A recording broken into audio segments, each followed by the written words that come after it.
plays.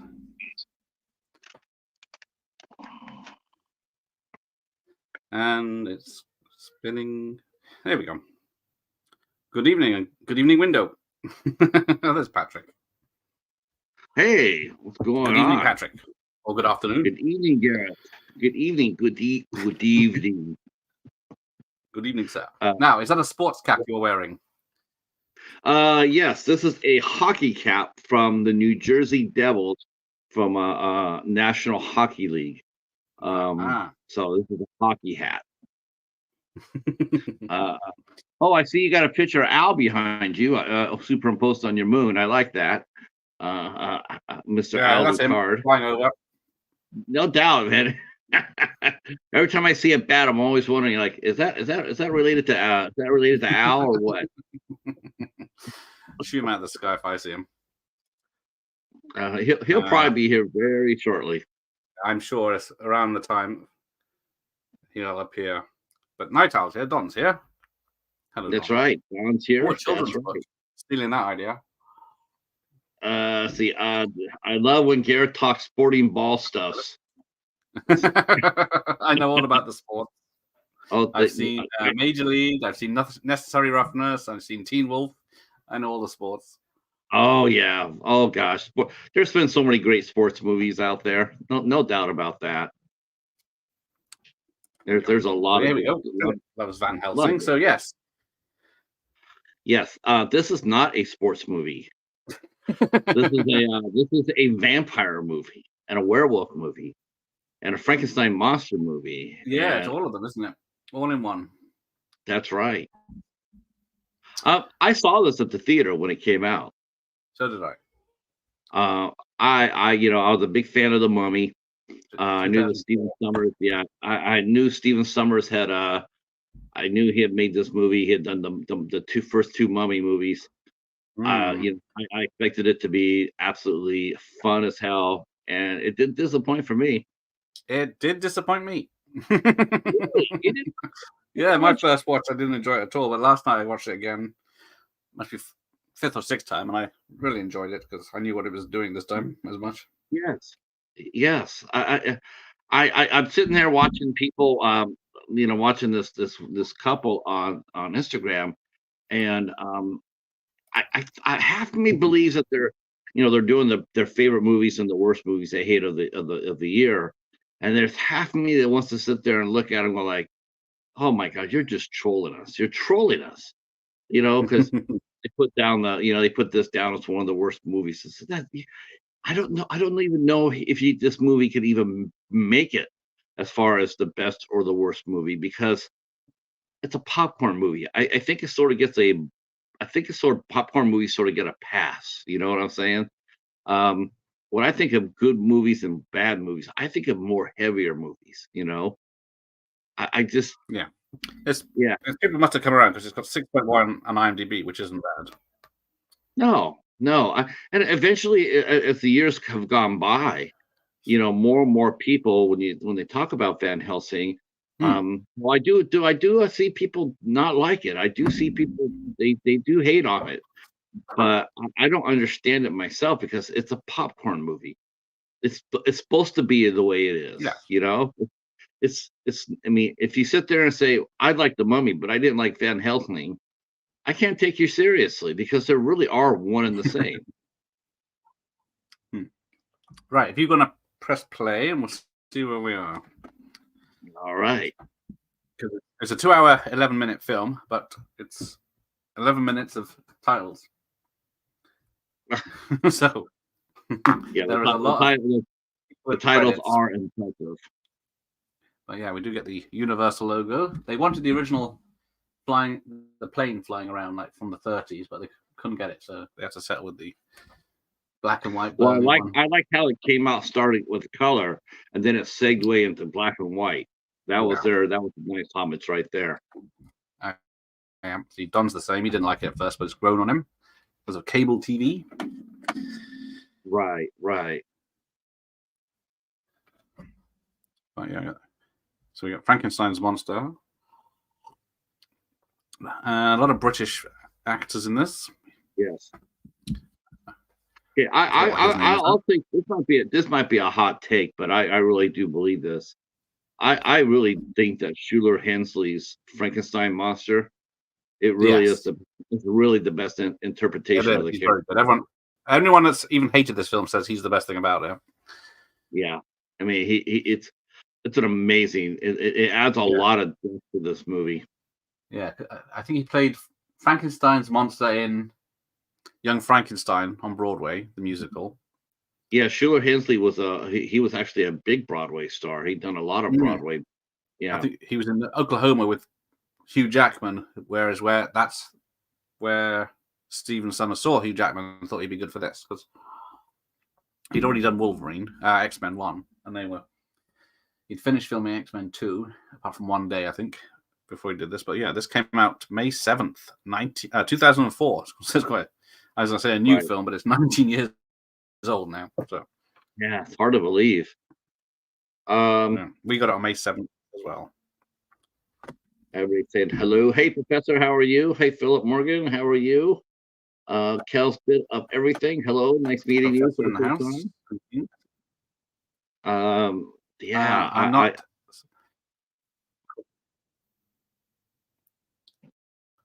I'm really enjoying. I remember enjoying this. I'm not a CGI fan. Yeah, it's very CGI heavy. So yeah, so it doesn't help if you don't like CGI film. yeah.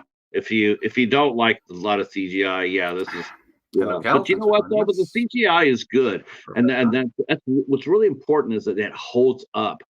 I mean, the last fight, the final fight between Van Helsing and Dracula, 19 years, and that thing still looks kick ass. You know, it did not age. That fight looks amazing.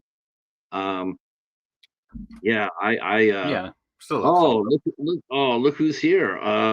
The master of the Yeah, movie himself, Ricky from Old AF block him. Reviewers. He's got nothing better to do. He's got no friends, so get rid of him. Go away. Good evening, Sean. Good evening. See, Sean saw this at the cinema. Oh my God.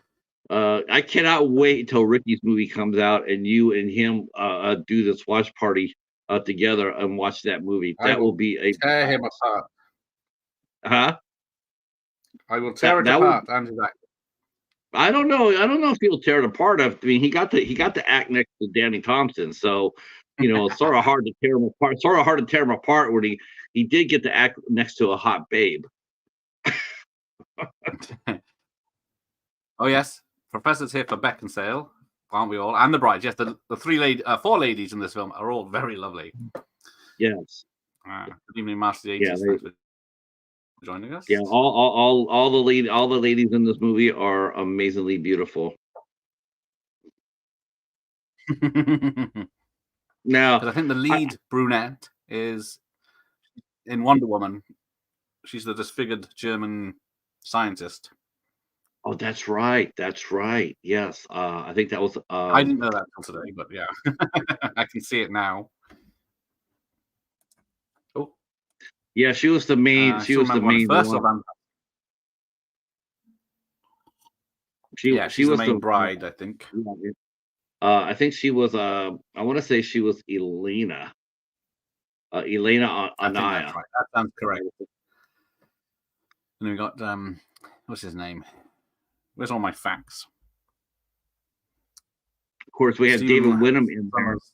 It was sort of. You gotta tell you, it was sort of weird. I was watching David Wenham. Uh, you know, his Yeah, character. Well, the first. I love the way how they introduce it. They introduce it with a pure homage to Frankenstein. I burn in the castle, burn in the house. yeah. And we immediately start seeing right off the bat. You just see right away that this Frankenstein's monster is not going to be the normal one you see. It's going to be one who really is alive, and he's feels emotion and he feels pain, and he sees his father. That's how he sees him. He sees his father as being killed. I mean, it's an amazing opening scene, and to me it just tells you that this movie is going to be just a little bit more deeper than people expect from a popcorn movie. Yeah, the sets are amazing. Because Yeah, the people complain about the CGI. This would all be green screen back if they made it now. Now yeah, now all the sets are all practical sets, all That's practical. Yes. Oh, it's amazing sets. I mean, set production, the production values on down Helsing are amazing. But again, it did cost 170 million bucks to make. So yes. yeah, they didn't spare the coin when it came down to building the set. If you watch the very end titles, there's every company in was making this film. Yeah, George Lucas's ones, whatever they're called, and Weta, who did Lord of the Rings, did a lot of this. I think Oh it was yeah. filmed. Some of it filmed in Prague for the outside scenes. Well, Did Poland. Weta produce the weapons for this? Because they do have some amazing weaponry. I think they did the tiny bats because there's so many of them. Okay. Okay. That's what the making of said, but there was probably other stuff they did. Because the flying ladies, it's when they're flying, their bodies are fake, but their faces are real, and they were in blue screen harnesses and flying around. But even the brides, even they're flying around, it still looks really good. They're fluid. It actually, I mean, you could tell that it was actually somebody in a wire because it looked absolutely fluid. There was Yeah. no, when it's bad, just pure CGI, it doesn't really have the same flow. It looks stilted. It does look like it's a CGI, but you knew that here that even though they may not have been the actresses themselves, though if I do remember, I do believe that some of those actresses actually did their own stunts. Yeah, they did all the wire work and stuff, apparently. So did Richard Roxburgh. Like then when they landed, and then they land and walk forward in their skimpy stuff for the snow. But yeah. So we're in Paris now with Yes. half-built Eiffel Tower. We should nod off that we should make a note here that there was a small prequel to this, and that was Van Helsing, the London assignment, and that is where he talking about how they just missed him in London, and Dr. High shows her that big hole in the arm. That was actually from the first 35-40 minute prequel film, which was animated called Assignment animation, London. wasn't it? Yeah. So yes, the guy that plays Igor is Kevin J. O'Connor, who's in Stephen Sommers' other stuff like The Mummy, Dead Rising, and everything else. G.I. Joe, anything. I think it's his lucky charm. Yes. All directors have one, don't they? They always work with if they can. Yes, this doesn't have Monica Bellucci topless, like in Bram Stoker's Dracula, yes. Unfortunately, yes. The ladies keep their tops on in this one, but... Monica Bellucci was also topless in Brotherhood of the Wolf, too. Monica Bellucci has one of the best figures in Hollywood. So yeah, we get David Wenham, who's in 300, and of course, Lord of the Rings. Faramir, Lord of the Rings, and we get Robbie Coltrane in the voice of. Different. It was so different seeing him as Faramir in Lord of the Rings, and then come back and see him play such a wimpy character. And then he went back to playing, a badass in 300. It was sort of, it was sort of interesting how he was able to do that. And of course, this is Kate Beckinsale, and where we had already got introduced to her through the Underworld movies. Too bad, so sad.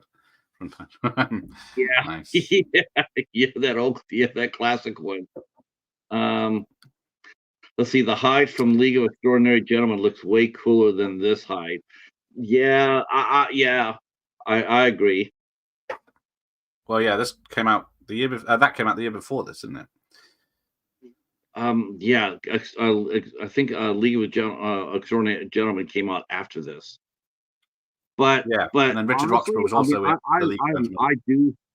I do love the League of Extraordinary Gentlemen, but that's a movie right there where there was so much CGI and it was so obvious CGI, and so I can understand people not liking that because of this. There's a lot more ton more practical effects in here in Van Helsing than there was in League of Extraordinary Gentlemen. But But yeah, still, both movies, still enjoy both movies. so yeah, Robbie Coltrane's doing the voice of Mr. Hyde, and then the Frankenstein actor Schuler Hensley is doing he was there on set to provide a look at where to look for Hugh Jackman. Right. Okay. So he was So on set when they're filming that. Nice. yeah, with holding up a paper face of because he's a tall lad himself. Right. They know where to look instead of a ping pong ball or a tennis ball as they used. Now I have to admit, it threw me off a little bit. It threw me off just a little bit, man. When Van Helsing came out with some serious kick-ass weaponry. I mean, the whirling blades right off. I was like, damn, that could be today. Wicked weaponry. Very cool weaponry. Yeah, so that double-bladed thing, buzzsaw thing. Mm-hmm. Yes, I liked the League of Gentlemen, Extraordinary Gentlemen movie. What did you like? What did you like better? Did you like League of Extraordinary Gentlemen, or did you like? I like that from the go, but both of them I enjoy watching just for a bit of fun. Yeah. I mean, I like them both. I think I like them. I like them both equally, but I think Schuler Hensley's performance really rocks it. But as we'll get to it later on, that the ending of this movie, it just left me cold. I always has. It always just left me cold. But I love the League of Extraordinary Gentlemen. I thought it was a lot of fun, and Richard Roxburgh must have thought he was going to take off because he did 2 back-to-back huge summer blockbusters. Yeah.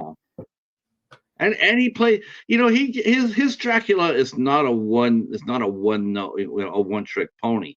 It really isn't. And I thought it was really interesting is that for the undead, the unfeeling, I thought Summers gave the brides and Dracula a lot of emotion. Like when they're babies. He does shout out, "I have no emotions," while shouting out and being angry. So yeah, right. I mean, the brides were in anguish over their children dying, and he was frustrated because he couldn't give them he couldn't give them the kids. There's a lot of emotion in his portrayal of his Dracula, I thought. But yeah. Right, that's right, Professor. Yeah, that's right. Richard Roxburgh played Professor Moriarty in League of Extraordinary Gentlemen. He also played Sherlock Holmes in a BBC production around the same time. Did he really? Yeah. Nice. How did he do? He was pretty good. I think it was The Hound of the Baskervilles. Man, I would love to see that. You know who played for I know you guys are all gonna clown on me because you guys all clown on me for when I say I watch a lot of Hallmark movies. But before they went all Christmassy, like Hallmark movies were, they did a lot of different types of movies, and Matt Frewer played Sherlock Holmes in 4 movies. Right. Yeah, very well done. Very well done. Oh, The Hound of Baskervilles was a TV movie in 2002, so before he did Extraordinary Gentlemen and this. But yeah, he's also in Moulin Rouge, Mission Impossible 2. I remember him from those 2. Richard Roxburgh? Yeah. Mission Impossible 2. Man, that's a banger right there. Man, Mission Impossible 2. Yeah, that was a kick-ass movie. Rob saying that he thought the CGI in the League was better. Interesting. Yes, Dan. Don. Matt Frewer played Sherlock Holmes and 4 made for the Okay. Hallmark Channel. Yeah, he made 4 of them, and they were really good. So yes, I'm on Jay's channel tomorrow night at 10 p.m. for a quiz. And look who just walked in. It's our favorite Dracula bat himself, Al How do you Lucar. block people? I don't know how to block people on this app. Huh? I thought we were doing this early enough. He'd be doing something else. Al's the only person that has the ability and the powers to slide between blocks. He is a vampire. He is, the bat can get through just mere mortal means of stopping him. You just might as well just open the door. You might as well just open the door and invite him in. That's I'm sick of him scratching outside my windows every night. Is it Can you get the me bat? Kate Beckinsale's number? Oh, Because this is 20 years ago and she still looks this good. oh yes, yeah. She looks extraordinary. I don't know what I know. Let's see. Let me in. Let me. Get back. Get back. Yeah. We can't see you. You must be standing in front of a mirror.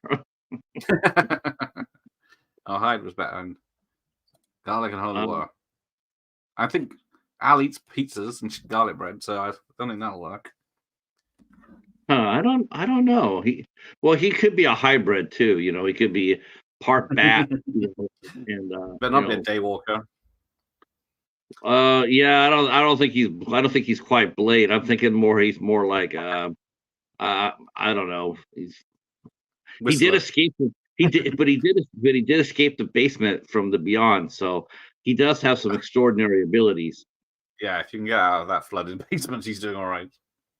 Of course, now you and I were just talking to ourselves, and no one knows that we're I'm telling you this, but he would have been lost in that basement. Honestly, his ass would have been lost there if it wasn't for the cat, because cats have climbed. The cat does. The cat actually had to rescue the bat from that basement. But don't tell him I said that. I don't want to hurt his ego or anything like that.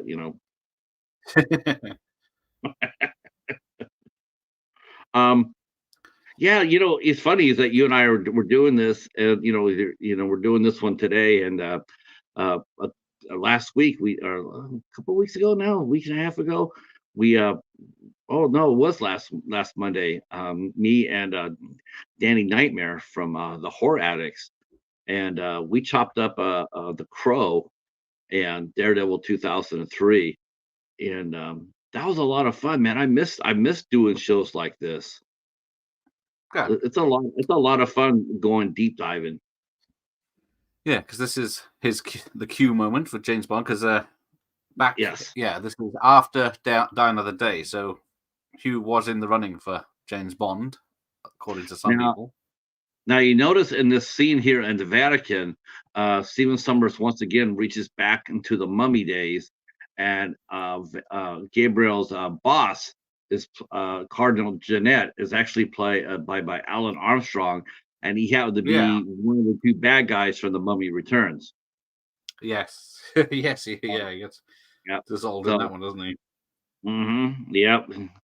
He's the one that put his hand put the hand in the hole there, and it came out like, oh. Yeah, that's gross. It just comes out all the skin off him. But yeah, where is he?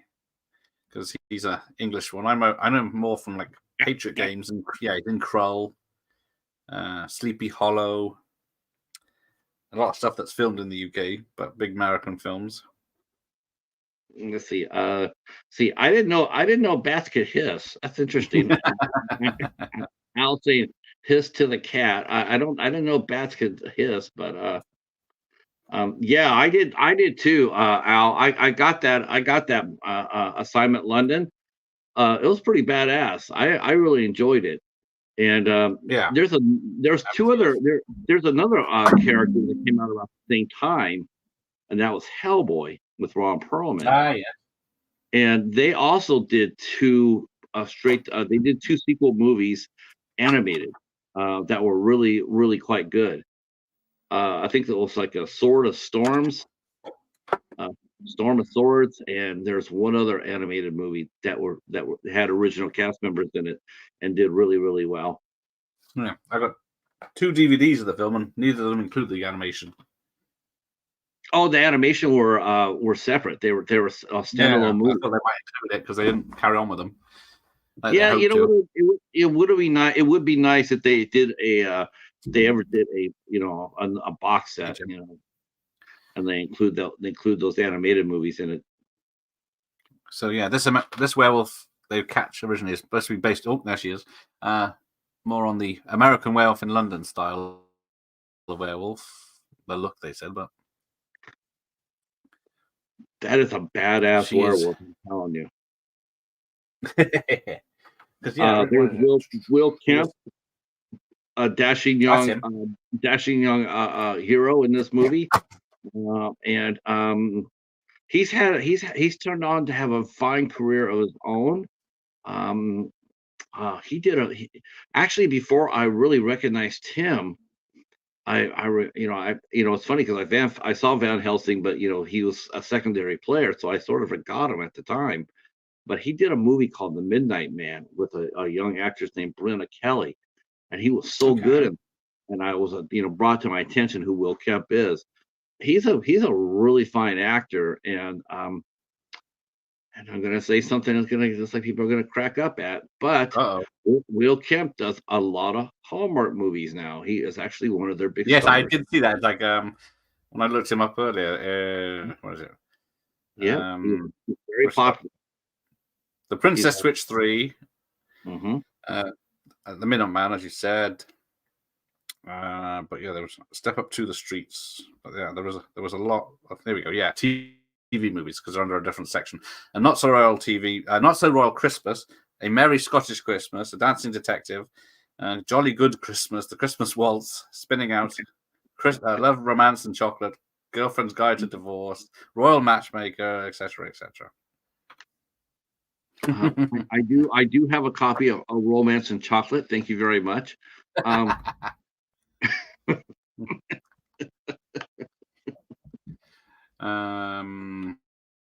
where am I getting to? Good evening, Jim.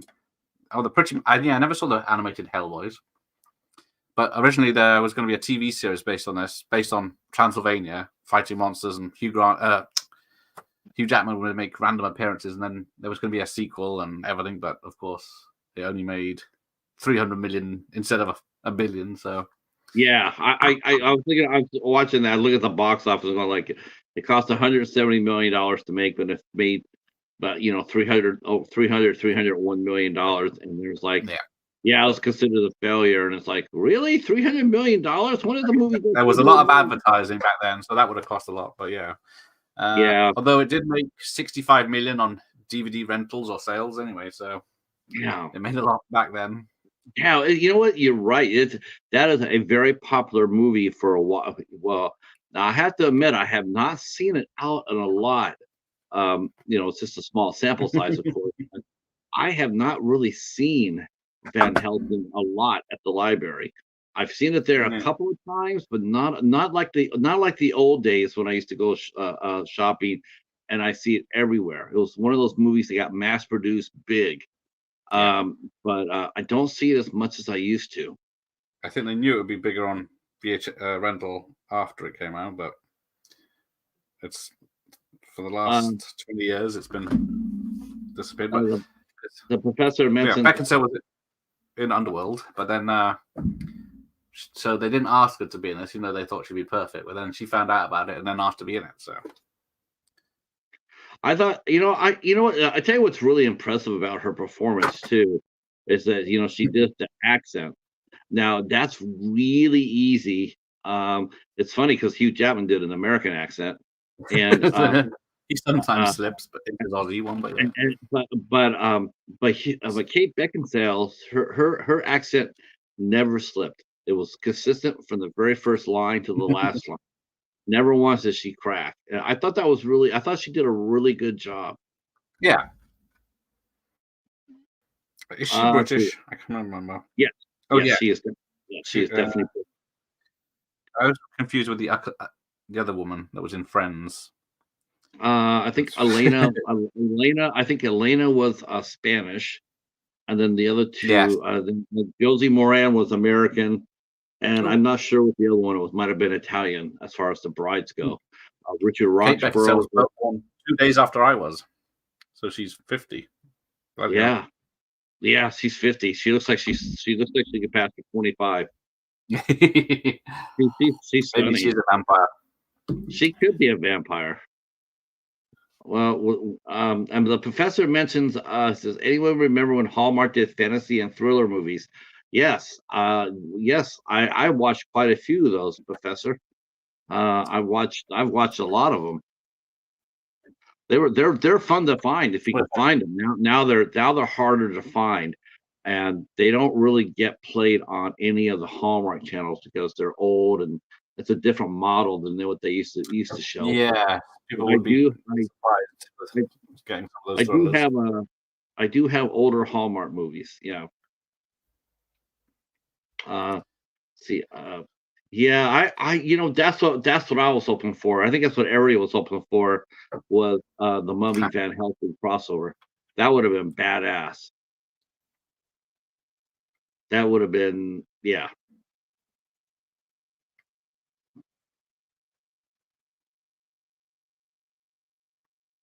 But this is a set at what is it, Universal.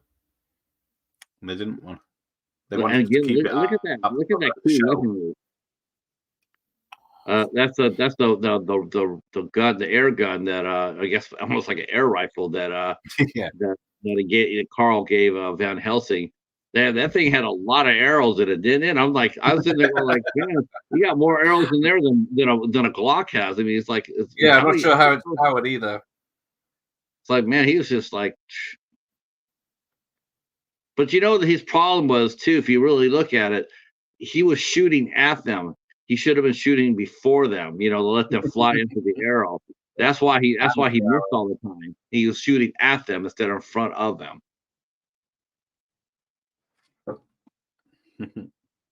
And of course, the infamous scene where Kate Beckinsale falls and falls basically on his face. uh, Oh, yeah. yeah, every guy in the theater was going like, "Oh yes, please." How many times did Hugh Jackman ask that to be reshot? It's like, yeah.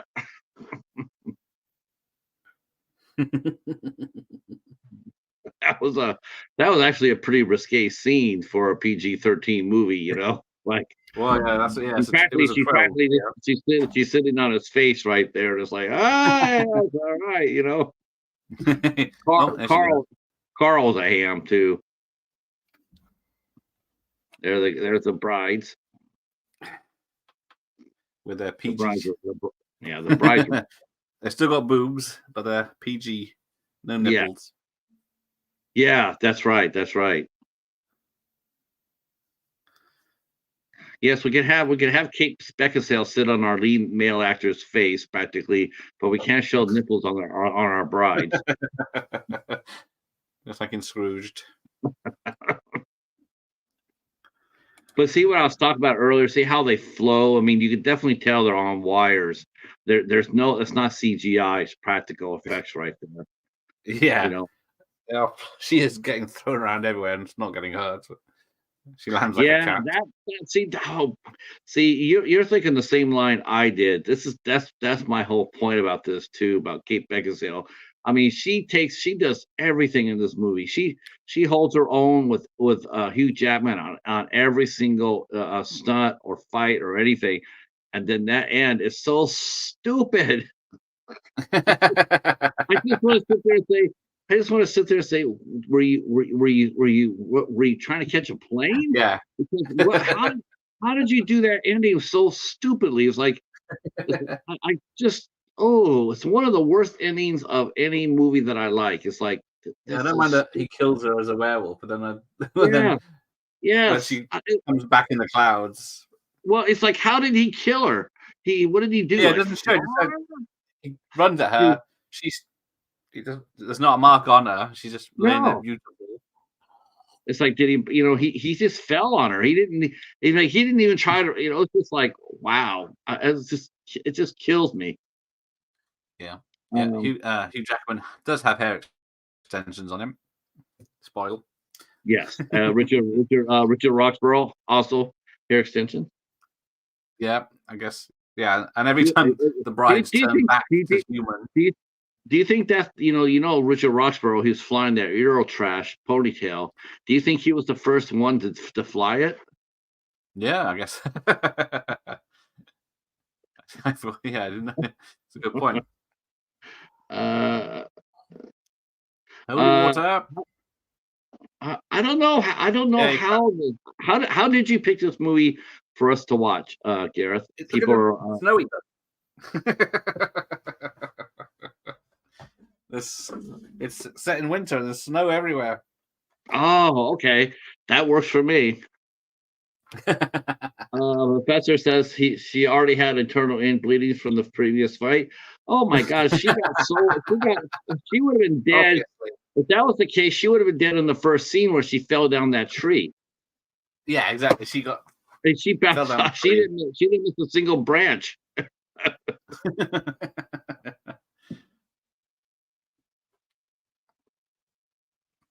Oh, but yeah.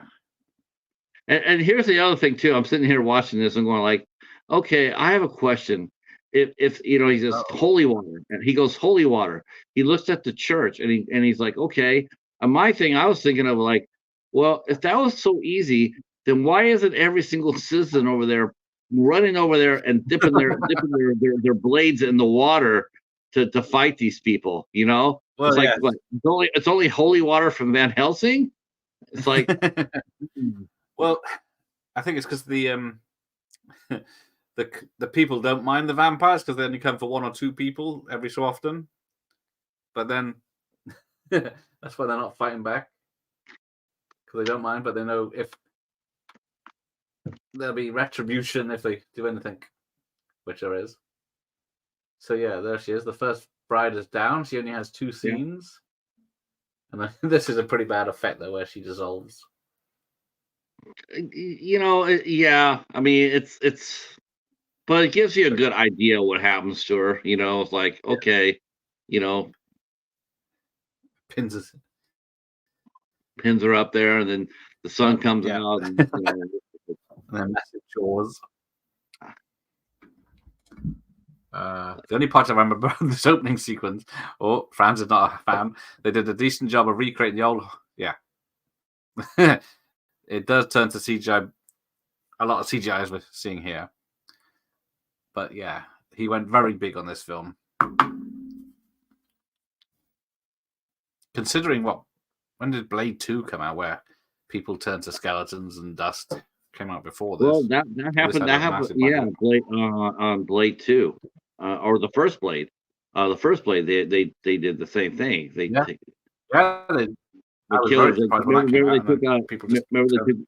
They took Udo Kier and they put him in the sunlight and let him burn. Well, I guess and then the vampire was 10 years before this. And then I'm thinking, he killed Mariska. Yes.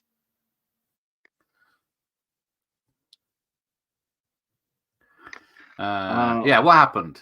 Yeah, he did this. He lost too much money. Basically, it's.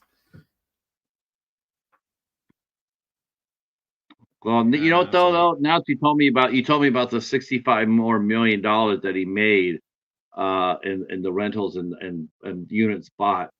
So now the movie goes up to $365 million.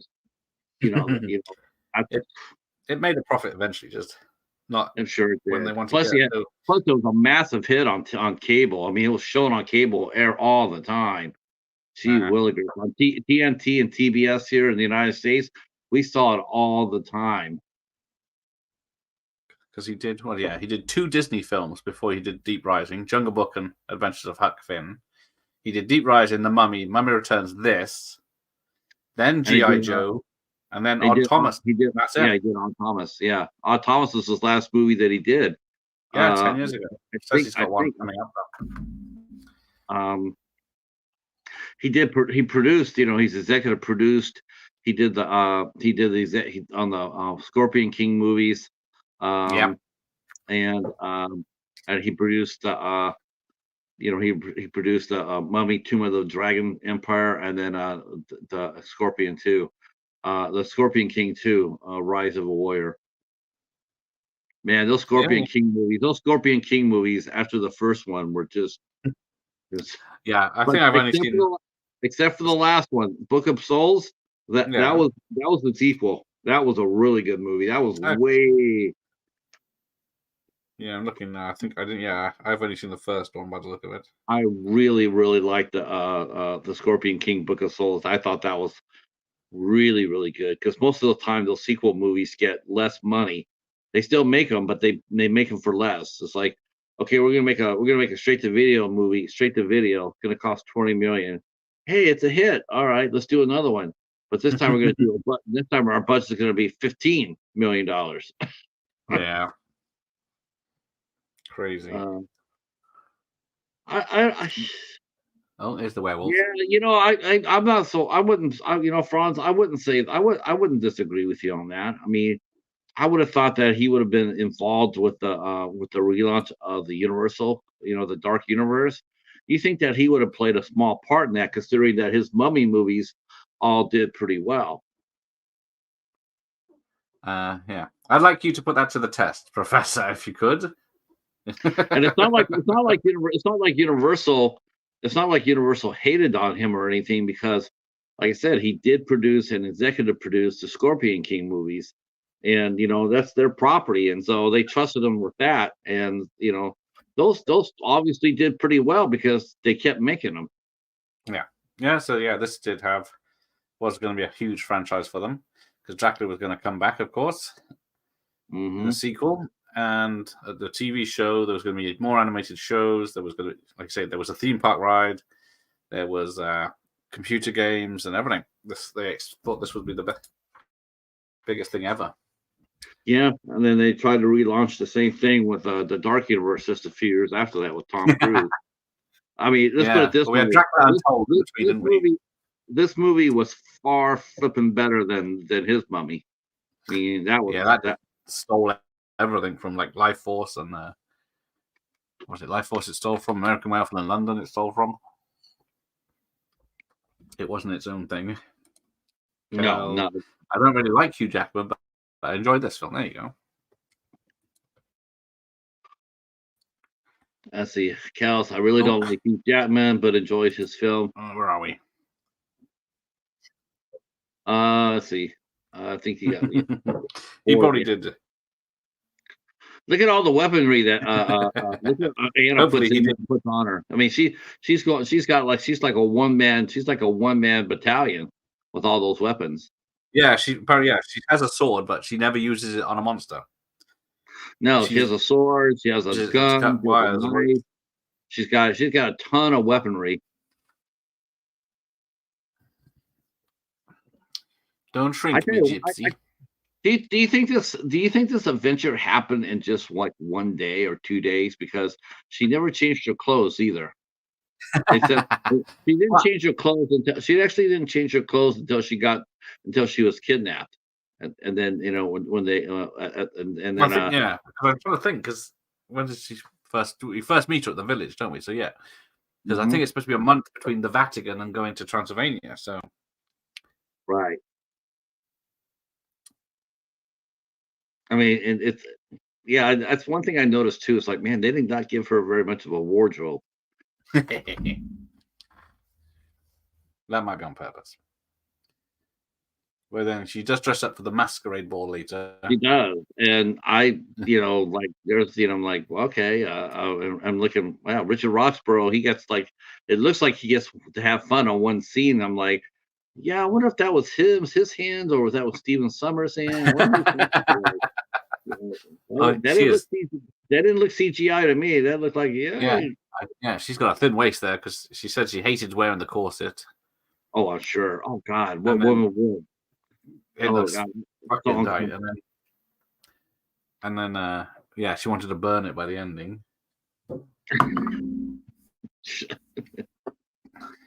But Now, are we watching this on a cassette tape, Gareth? Yeah, this is the X rental. Oh, nice, nice. How many copies Rent- do you own? I didn't. I thought I had a retail version, but I don't. So I got the 2-disc collector's edition DVD. Oh, The okay, good. DVD. Yeah, you get the Mummy for £5.99 DVD only if you buy this. But and then I was just thinking rental. VHS, like like if it's snapped, do you have a backup copy of I got that? backups. We're all right.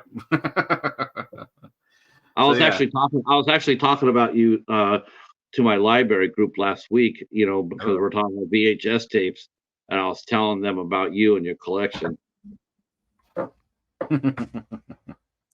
I thought I'm mad. Right, here we go. Werewolf attack. Where are we? 40 minutes in. Yep. Third in. You think the early signs for them to know that there was a werewolf inside the house would have been when they started scratching themselves from all the fleas they carry? Well, there's a joke coming up about the smell of wet dog in a minute. Mm-hmm. Oh, see, Nothing like Professor's got that. it on full Oh. screen or widescreen. Yeah, it's not that a widescreen film on the DVD because I think Summers wanted it as like the Mummy as wide as possible, but then he realized to see the proper sets of Dracula's castle and stuff because he wanted more vertical, so he went with a smaller frame, but still, it's not too bad a picture. Of course, back then, widescreen would more the DVD would have been widescreen, I believe, and then only some rentals were actually widescreen. I think Pearl Harbor's a widescreen rental.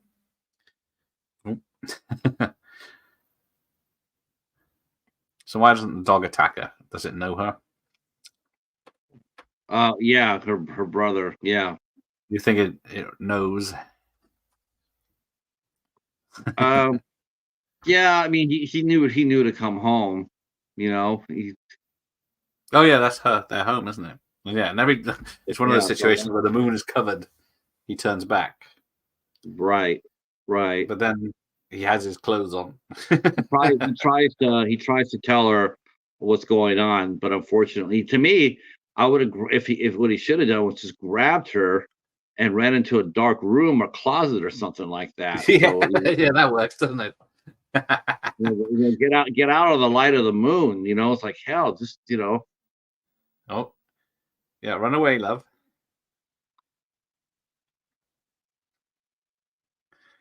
Yeah, But I love the werewolf. transformation. I love the transformations. The transformation. Yeah, they are. It was a good idea. They're Someone very said, cool. yeah, he didn't want it to do hair coming out. He wanted the human to disappear, so that's why they ripped their flesh off. Yeah, I thought it was pretty badass. Oh, there you go. He's not full blown werewolf yet. I guess he was fighting that other one in the daytime, wasn't he? Mm-hmm. Yeah, that was his father that he was fighting.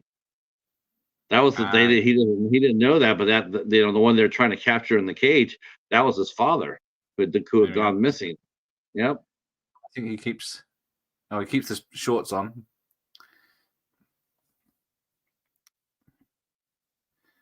So yeah, it's quite a lengthy transformation, and then.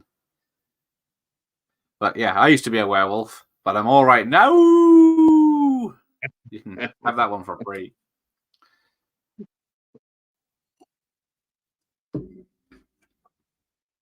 Oh, yes. What happened to him? Did he get convicted? I don't know There's if a that lot happened or of texts and voicemails or something that's come to light that puts him in a very bad light. Yeah, he might go away for a year or two. Yeah. Marvel's not in trouble. Marvel's only in trouble because they're just oversaturating the market. That's what the only reason why they're in trouble. They're saturating the market. You got to be smart and do the slow buildup like you did before. Oh yeah, he's he's already did a trial. They're actually they took it to the jury. and they're Oh, supposed to be they're deliberating if he's guilty or not. oh, he's been charged now. Um, Okay, I don't keep up. I must have missed the news. Right, the balls on their ancestor though, making a vow that against freaking Dracula. Oh yeah, we can totally kick. Yeah, so I can't remember what is the vow that his yeah. family will keep killing try and kill Dracula until they run out of bloodlines. Yeah, and you would have thought that after Aniston that we tried all the means to kill him and nothing has worked. You think that's probably when they would have called Rome up and sit there and say, yeah, so the promise that we made, it's not gonna work so much. We're gonna need some help. It's like if you already tried all that, then why didn't you say anything to anybody? Well, Like yeah, yeah, we tried it. We tried to hit him with a silver steak and the garlic and everything else. It just didn't work. And you're telling me this now? if they well, so yeah, if their thing was they can get to heaven Right. and all this business if they kill Dracula, but then he was supposed to come back in a sequel. So does that bring her back? Oh, I think I don't know if they would have brought her back, but they definitely probably would have brought back a member of the family or something to help along. the old twin sister move that she didn't know about. Well, this time I was going to say Hey, if they're going to bring him back, man, they need to bring back a cat along, help out Van Helsing. Hey yeah, Larry, how originally there are was going to be you? a theme with Gilman from Creature of the Black Lagoon. Uh, let's see. Anything about The this only over the thing for top the film Dracula. was Over the Top Dracula and Frankenstein and some dodgy CGI. But we That is the love top the Cohen Over the complaint. Top Dracula. He is I over the thought top. I, Someone that I, says I that he thought has the no over emotions. I thought the Over the Top Dracula and Frankenstein Van, the werewolf was amazing. The scene where he turned around and he scrapes it and his sparks fly from his claws. I was like, that's so badass. Like, if I was Dracula, I would have been out the first window. Oh yes. I would have said, yeah, Although okay, there that's is a lot enough of for me. connections to Wolverine in this. The character lost his Yeah, memory and he's yeah, that's right. That's right. There's got he doesn't have flaws. memory and he's immortal. And he's been around for 400 Yeah. years. Like, oh, so that's what happened to Wolverine, huh? I like Van Helsing way more than the Tom Cruise mummy, although that female mummy was pretty hot. Yes, she was. She was probably the best thing about that, even with Tom Cruise in it. Sophia Boutella. Yeah, But I don't think she's that's not a in hot take. I don't think it's so much of a hot take because I think just about everybody I know likes this version of the Van Helsing than or the, than Tom Cruise's. I don't know really anybody. The only thing people say good about that Mummy is the only thing worth talking about in that whole movie is Russell Crowe. I mean, that's it. He stole every scene he was in that movie, but he wasn't in it enough. I wish they would have made him win with him. I would have watched that. Yeah, that was the plan, wasn't it? But yeah, so what's she? You Oh, know, Rebel Moon, the new film she did. oh my god, I heard that. Man. I heard that got roped. Man, everybody over here is just harshing on that. They're like, he just borrowed from every single movie he could think of and threw it on the screen. Yeah, because originally Starting with, it was going to be a Star Wars film, but then the Star Wars people didn't want to make it, so he just made it himself as a non-Star Wars film. well, yeah, they call it the Rebel Moon. It was like, Yeah. but that's great. That's from the first Star Wars movie. That's really subtle. He's not. Not a hot take, Professor. This is way better. Yeah. Apart from a sexy mummy, we get sexy vampires. I will say this though. I will say this.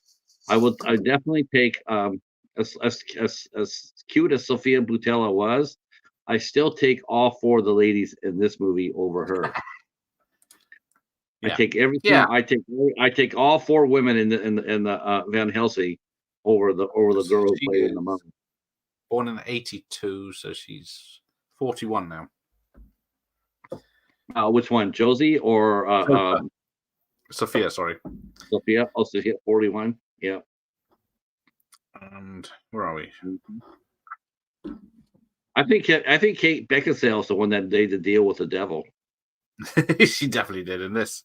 I wonder if there's another underworld film in her. Didn't they make 4 of them? 4 or 5? Yeah, but she's not in one of them, is she? She's not in the prequel? Right. I don't think she's in the prequel. For good reason, maybe. Yeah. Yes. Professor mentions thoughts on that I Frankenstein movie with Aaron Eckhart. Absolutely love that movie. That movie is bad. I know people hated that as well, but yeah, I didn't mind that one either. You didn't like? Oh, I thought it was badass. No, I did like it. Oh, you did like it? Okay, I know everyone hates that. I loved it. I thought it was badass. Frankenstein as a superhero. Yeah, very, very cool idea. He's got hairy boots and hairy underwear.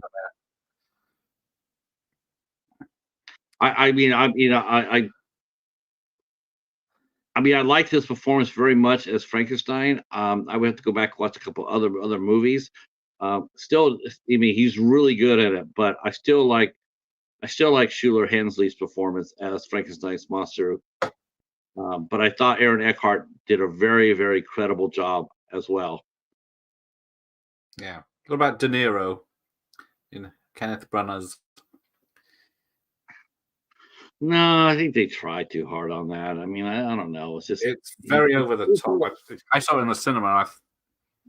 I've only seen it a few more times since, but I think when you get movies like that with actors of that weight, of that heft, I think they become rather self-conscious of what they're doing, and I think it really hurts the movie. Like you're in a freaking fantasy movie, right?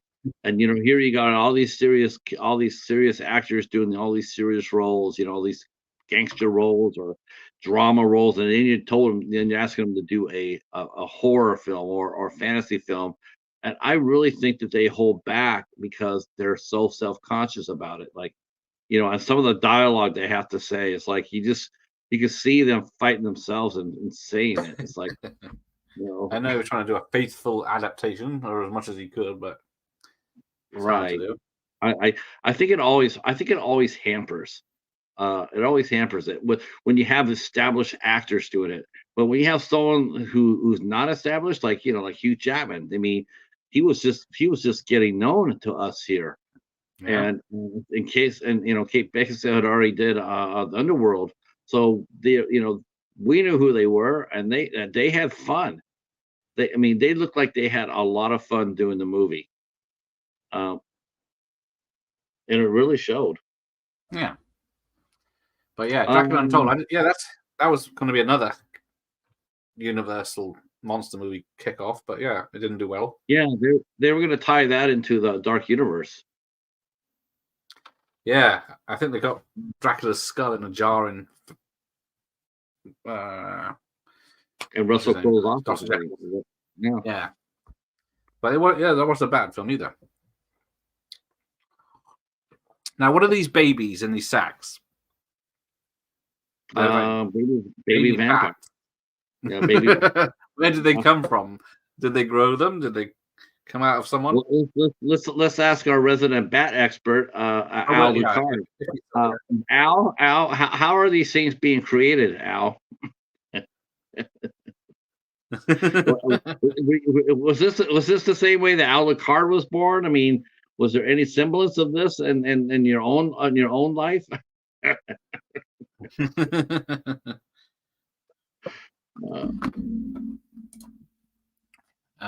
Yeah, Frankenstein Unbound. That's an old one with Raul Julia and John Hurt. Yeah, that was better, but that's a weird one because it's like set in the future or something, isn't it? Well, it's like Gary Oldman. It's like Gary Oldman's Dracula too. Was Frankenstein Unbound a Corman film? Luke Evans was a very good Dracula, and Luke Evans. He's a good actor. He's Welsh. Yeah, I saw Frankenstein Unbound on VHS back in the day. And has that very poster with it's an eye on that's cut and sewed up in different colors.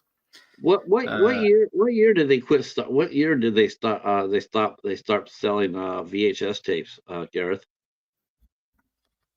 to 2005 was the big cutoff, I think. Wow. By then, most Okay. films were not coming out. Maybe some into 2006, I guess, but yeah. 2004, it was drying up. Let's see.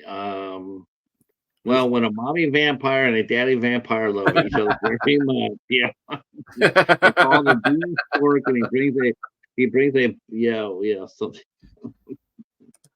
There you go. Clones. It's always about the clones in the early 2000s. I'd just like to know. I guess I'll find out here, but I like it just seemed like Kate Beckinsale. I know she has a bad back. I know that she's had that for years. Okay. She's keeping it.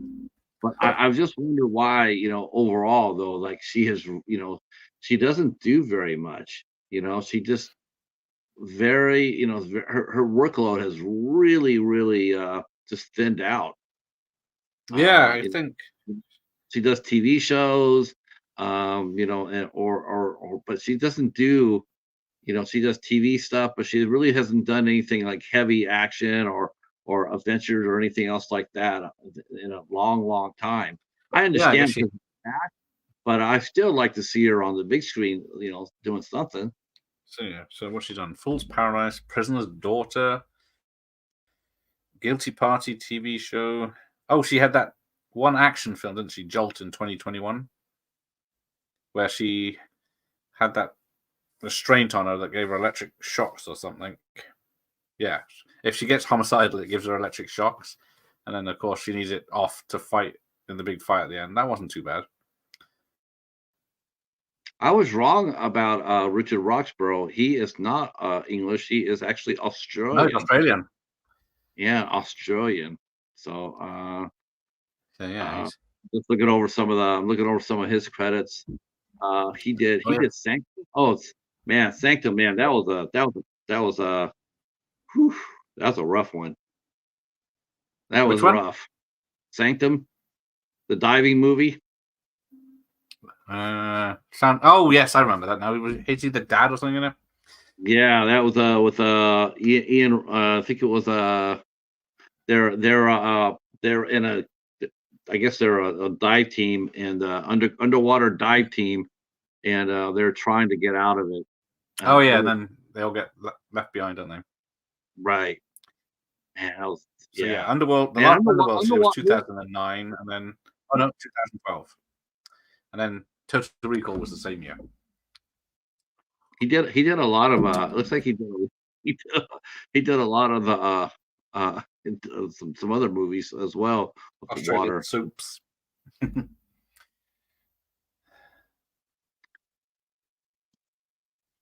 So much fun. He made such a great bad guy.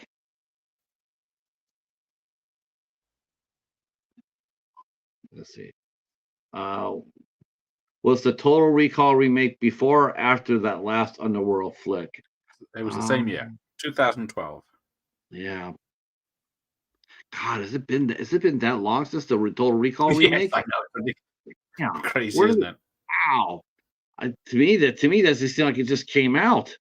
Like maybe 3 or 4 years ago. I Exactly. didn't know. I remember the Yeah, first one. Yeah, there's the first one. that's The crazy. stupid dark text. Let's go party. So yeah, the first one was the year before this, wasn't it? 2003. Oh, here comes the bats. I know they said that he married the first bride that got killed. He married her. Oh Okay, yes, he did. Yeah, yeah. yeah, yeah. He Is married she gonna Sylvia. He pick any of married them? her. Like, damn. All right, well, that's awesome. They've been married since 2004. Had 3 kids.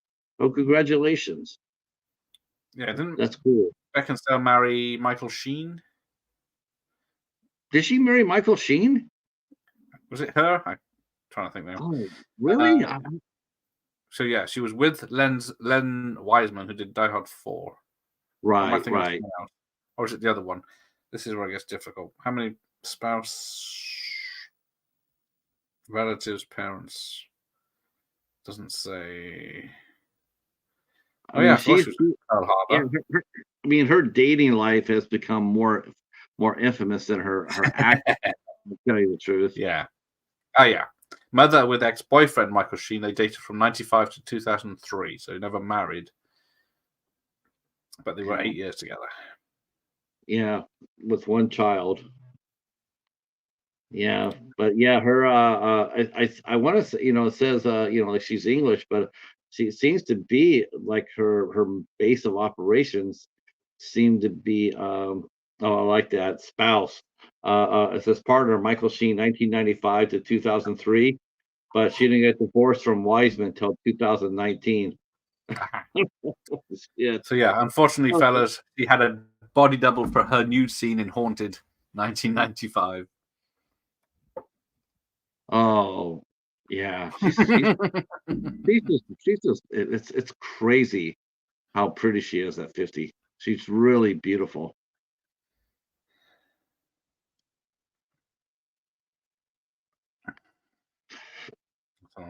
Uh, She hates wearing knickers, apparently, but oh, that makes okay. Well, it's too bad. It's too bad for Hugh that she wasn't wearing a dress in that scene. Yeah, I'm sure his claws would have popped out if that would have happened. Um, let's see. See, Kate Beckinsale's most least unbelievable role is her super hot and sexy married to and yeah, that's Adam Sandler. He's got an ego trip about that. If Oh you yeah, notice that he knows a lot of his movies, he's always got these really super hot ladies next to him, and it's like, hmm, dude, seriously, you think all these hot babes be running around trying to marry Adam Sandler? yeah. That's a movie all in itself right there.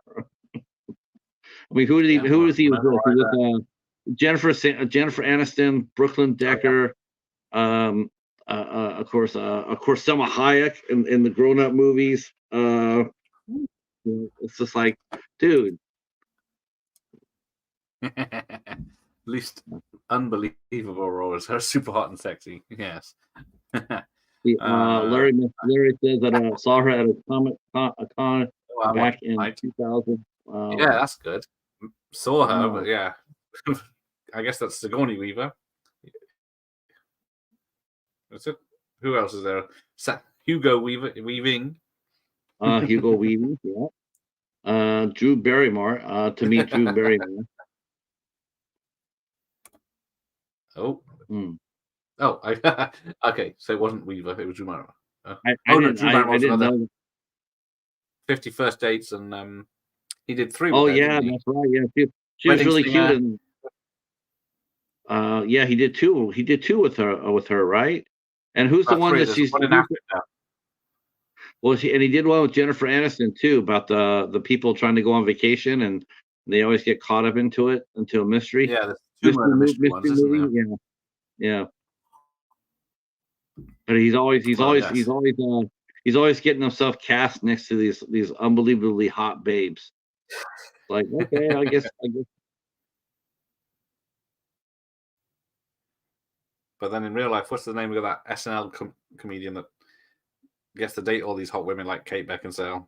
Oh God, yes, Pete Davidson. Oh That's it. Jesus Christ, that guy looks like he got thrown off the cliff in Commando.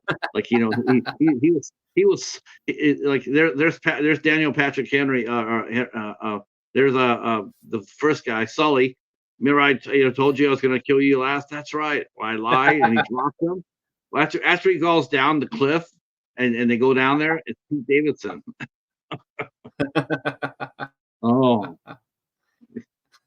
yeah, Oh, the that babies are yeah. popping. He's got to have Oh, something that the ladies like. I don't know. I just can't imagine it. It's just like wow. Okay, I guess I don't know. It's like part of me wants to sit there and say it's freaking this public relations. Honestly, honest to God, it's public relations. I really believe that. I almost believe it's public relations. You go I'm out trying. there, you get seen with somebody, and it raises you up, it gets you in the newspaper. But man, in the real life, you look at it and going like, you really think that we're gonna really expect you to go to bed with him? Oh, okay. Man, I've heard of fantasy movies, but shit. I'm gonna say it's hypnosis. Yeah. Yeah, it's the only thing I can think of. Oh, She like, doesn't need the money. oh, why stop at Pete Davidson? Why not just bring out why not bring out Chris Farley and John Belushi as well? It's like, Yeah, she Horatio likes the Sands. funny guys, I guess. Maybe I don't know. I can understand if she was into funny looking guys. I can totally get that. Yeah, he's not your usual handsome type, is he? No, no. When you think of leading men or leading sexy men or whatever, like to open up a movie with your leading man. Man, the last thing people are going to say is, "Yeah, let's get Pete Davidson." Yeah, it's like the only person I can think of him doing, like in fact he actually did a movie with him because they do look so much alike. Is like Steve Buscemi. That guy looks like he looks like he fell down the same cliff. Let's see. Sorry was in line to meet Sigourney, and Case Booth was next to hers, and she is that beautiful in real life. Oh, no doubt. Oh yeah. Oh yeah. Oh, She's yeah. she's gorgeous. She's just like, yeah. She's dropped dead beautiful. Right, where are we? Halfway through. Where are we? They're back at Um, the I think we're. windmill. I think we're on the bottom of the hill. In Commando, looking at Steve Buscemi and Pete Davidson. That Nice. maybe they should have brought pictures of those two along to stop Dracula.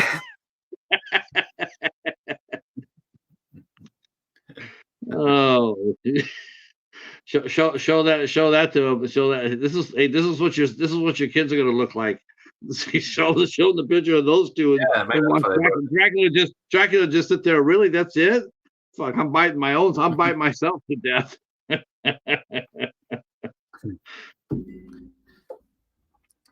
So yeah, there was going to be a cameo by Gilman from Creature of the Black Lagoon at this point when they go down into the cellar where there's water. That would have been They cool. cut out. I don't think there was a good reason for it.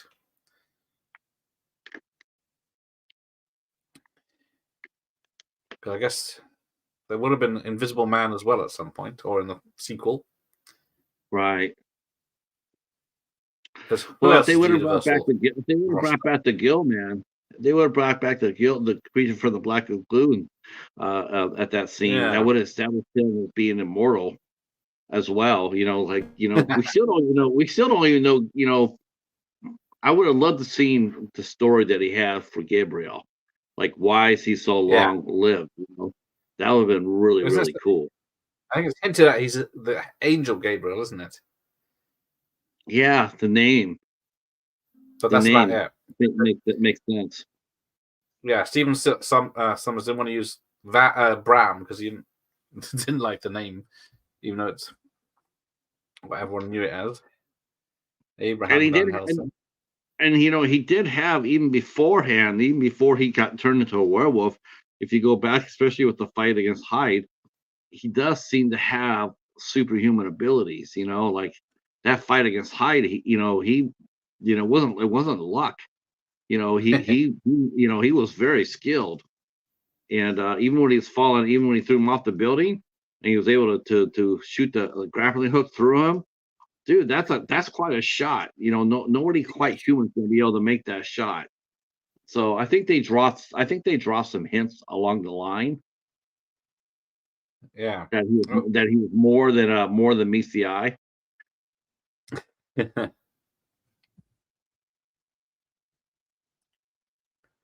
But where are we now?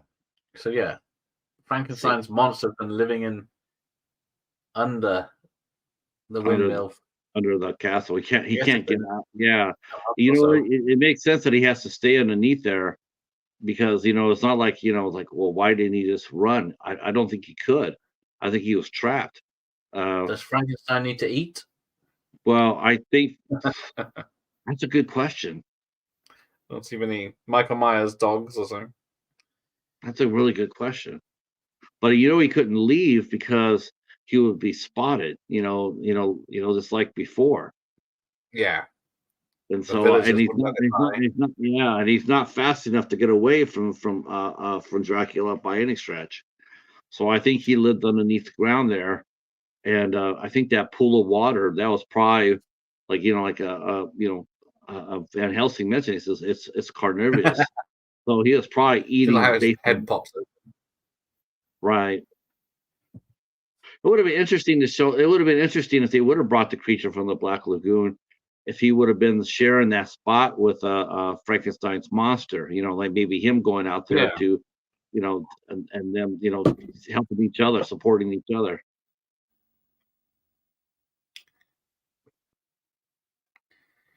So, what are you guys watching tomorrow night? It's a quiz tomorrow night on Jay's channel. Oh, okay, 3, okay. 4 against 4. I'm interviewing a TV host, a horror host, Oh, Dr. Ivan so yeah, we Cryptosis. don't have many of those yet. Well, any Oh, anymore. we we we we've lost those two I know over you here. have. We have Swinguli. I think we have Swinguli. He's the only one I know that's like a major horror host I mean, there might be some independent ones. I don't know. I just know Swinguli, but our Dr. Ivan Cryptosis has done some movies as well. But Yeah. he still dresses up. He still does appearances. He's still living the lifestyle, and it's going to be interesting to talk to him tomorrow. Yeah. And thanks for everybody for coming out today. I hope you guys are enjoying the movie as much as me and Gareth are. Looking at a muddy. Yeah, Hugh Jackman's also soaked him. She's got a bit of mud on her cheek. Mm-hmm. She's always done up to the nines. Well, We had a horror host on one channel. we definitely see that Gabriel is, like you said, he's of an angel, because he's supposed to kill beings, but he Yeah. he senses evil in them. He says there's no evil in him. Now that's something an extraordinary human wouldn't be able to tell, but he does. He has that. He has that. And plus he's 400 years old. So there you go. Yeah, there's a werewolf.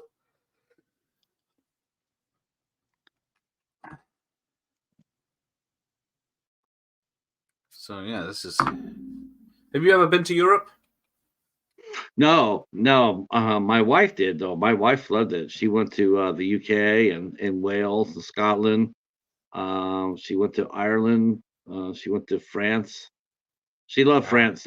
France and Italy were her two favorites.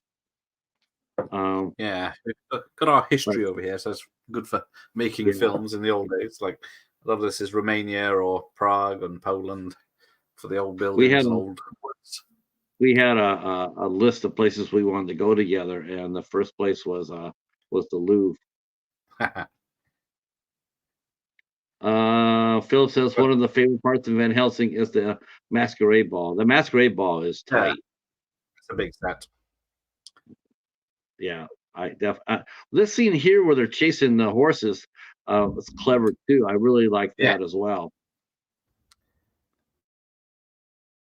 Hang on, I'll let you answer that. I'll be right back. Okay. Says Professor mentions, do you find gentlemen think the Universal monsters have any chance of working nowadays after the Mummy fiasco? I would love to see more movies with the Universal monsters. I think there is a chance. I think there is, because they did this with the Mummy, and they did it with the Mummy, and they and in Van Helsing, they could definitely see the possibilities are there. Like I said, if you really think about it, like all the Scorpion King movies they did that connected, I do think they were trying to build a world here. Um, I think they will bring them back. They're money makers. Everybody knows them. Yeah, this is a badass scene right here.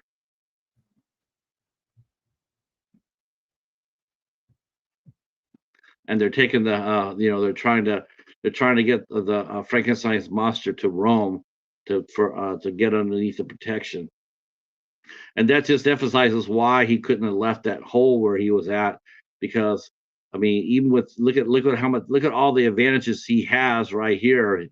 He's got Van Helsing and Anna guarding him, and he's on horses, and yet he still gets caught. And if he just would have went by himself out of that hole, he would have been caught within a matter of a couple of hours. That's why he had to stay hidden all those years, or the year, I guess, the year. He had to stay hidden for a year.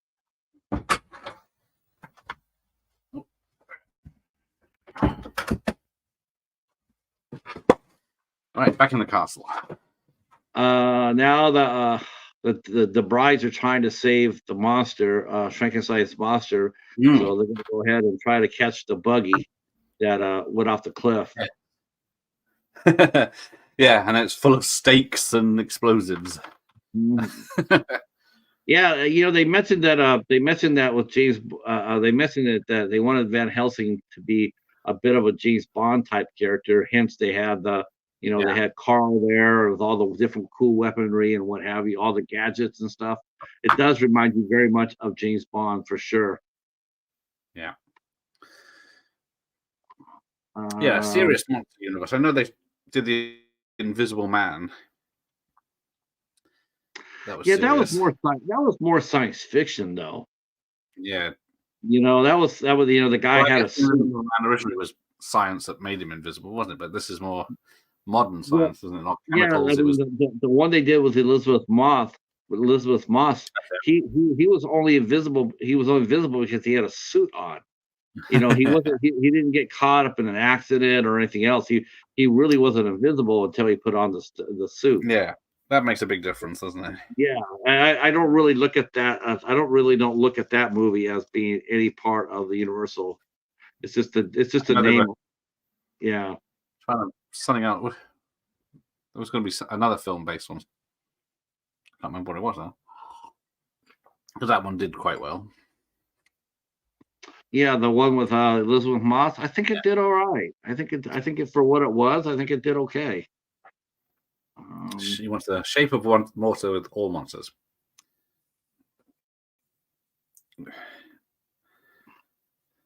Oh.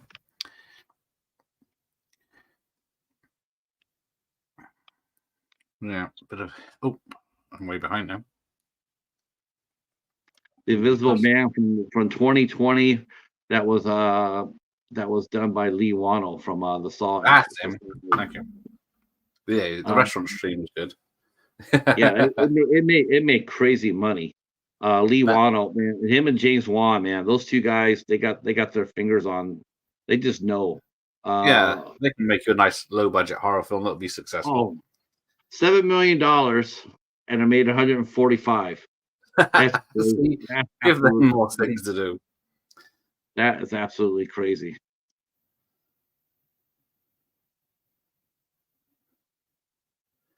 Where am I at? Right. So yeah, the Batman animated series did it first. Yes, I've just started rewatching that from the beginning. It's still great stories in that one. But yeah, the throat cutting in a restaurant. Get out of that one. I'm still hoping the library will drop off some movies they haven't been dropping off very many. They haven't been dropping off very many recent releases lately. But I'm trying to get the April. Because next slowing down in general. I think it's slowly gonna. I think it's gonna slowly. I think it's gonna slowly erode on me as far as that goes. I think there's gonna be less and less people donating movies in there because they no longer have them. So Yeah. so I maybe another year, another good year, but I can't see it going much past that. Yeah.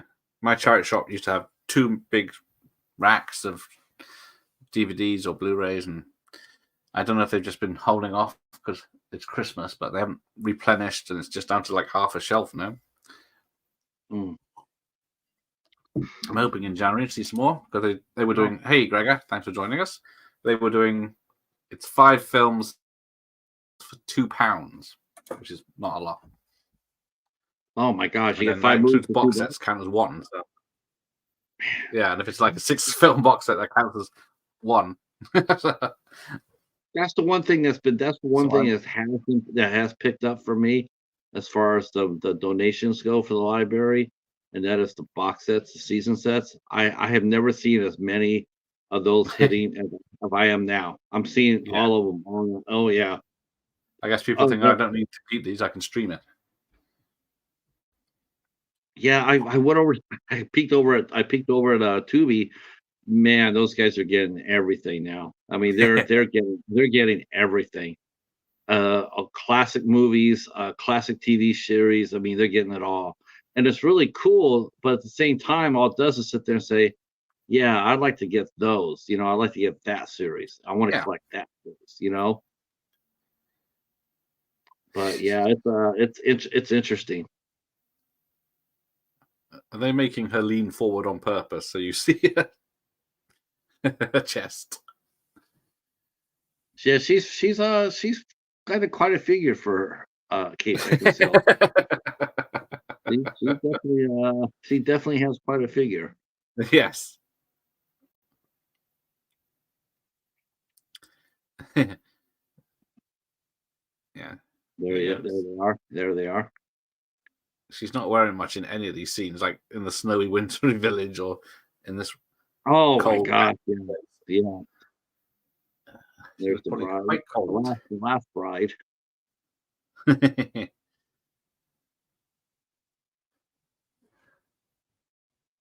think this is Josie Moran. She's the last bride. Yeah, I think that's it. Because was it took 4 hours to get the Frankenstein makeup on? Damn.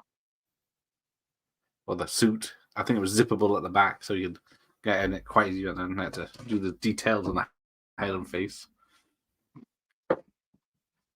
Phil says she's my mom's favorite bride.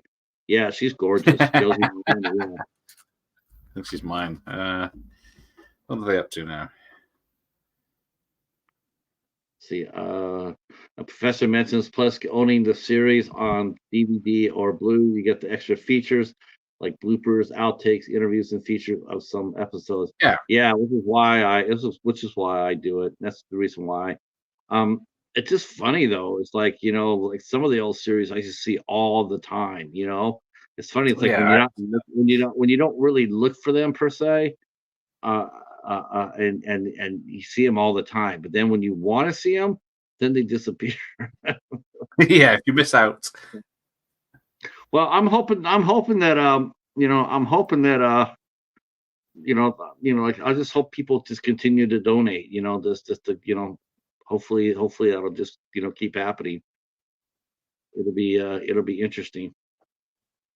So yes, let's have a look. I just look at the books. I just look at the library itself, and as long as they keep on buying physical media for people to rent out for free, that's the thing about us. We can rent out anything from we can rent out free any movie from the library, any movie we can rent for free. And I truly don't understand. It's like wow, there you go. All you have to do is return it in a week. It's not hard to do. Yeah. So. I was gonna try to rent Nefarious tomorrow, and they got a new A24 movie that I really do want to see quite heavy, called the Zone of Interest. Right. Yeah, I want to see that. I have to admit, yeah, I want to see that a lot. I saw the trailer for it. Oh my God, the trailer is just unbelievable, unfreaking believable. Oh. So we're getting more of a Beckinsale's cleavage here now. She's Yes. a bit Oh less yes, dressed. she looks absolutely stunning there. Yep. Now, whose hand do you think is actually, like there's that scene where he runs his hand between her breasts, and it's like, is that Richard or is that whose hand is that? Yeah. Was that Steven Summers? Was it? I don't know. Yeah. They're going like, So yeah, like, there's a clever bit with the mirror. yep. Well, I guess it's CGI'd by the look of it. Because if you concentrate on the mirror, you can see it's like a bit dodgy. Let's see. There you go. Yeah. Professor says the hipsters and resellers are stockpiling. Yes, Nolan, Del Toro, Cameron are all praising physical media, but people are complaining about the Cameron 4Ks, aren't they? Looking. Yeah, I saw that. I saw the article too, Professor. I think that's really helpful that those guys are out there pounding the physical media aspect of it. Like you need voices like that out there advocating it.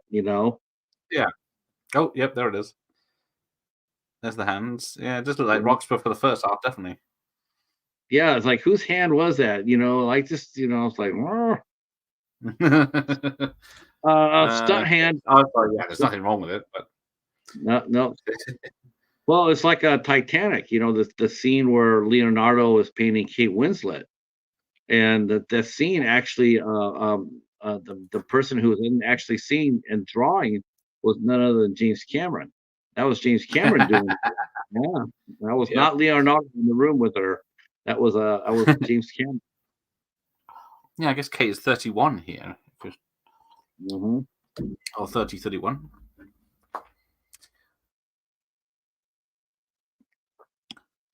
Master, look, Master. Man. Uh-oh. Wake up. Somehow they got the monster. Yeah. You wretched undead. Yeah. He got her, and then he says, "Okay, now they got both." Next thing you know, now and this is the scene where he tries to, when they're swimming out to him. Man, there's some emotional heft there. I know they said that there was no character development in this movie, but I disagree with that. I mean, when you see how Van Helsing reacts to it and his reaction, it speaks a lot of his character.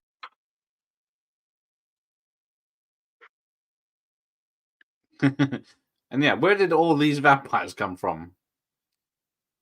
Yeah, because he's been trying to make these baby ones, and then she picks up a mate and is ready to fight 1,000 vampires. It seems like, and what I want to know is like if he's just taking one or two people from his village, what village are these guys taking theirs from?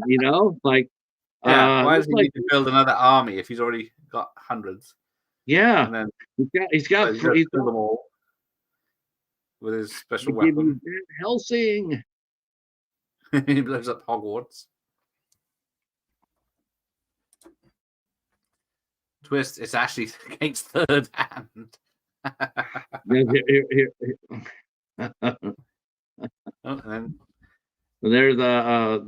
know what to do. I know what it's gonna do. I know it's gonna. It's a badass toy. That's a badass toy, though. Yeah, that's cool. James Bondish, yes, but it's badass. Bam, all gone. Well,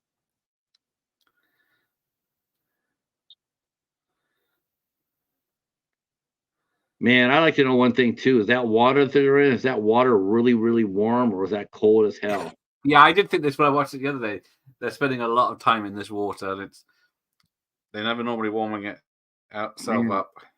Did they? Oh, were they warming? Because I was sitting there going, like, man, they're in that water a long time. No, I don't think they would warm it up, would they? They just warm up when they got out. I don't know, man. You're asking your talent to sit in the water like that for it's a little tough. Well, they weren't the talent they were known for now, so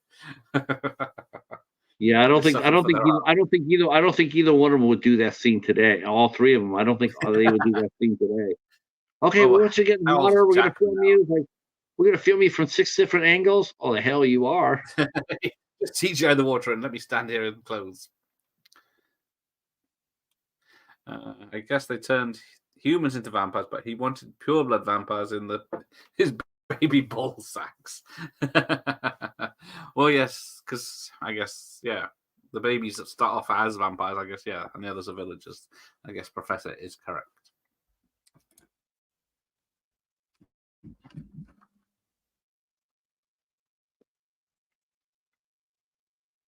So he's trying to rescue him, and so I will find you. Well, right.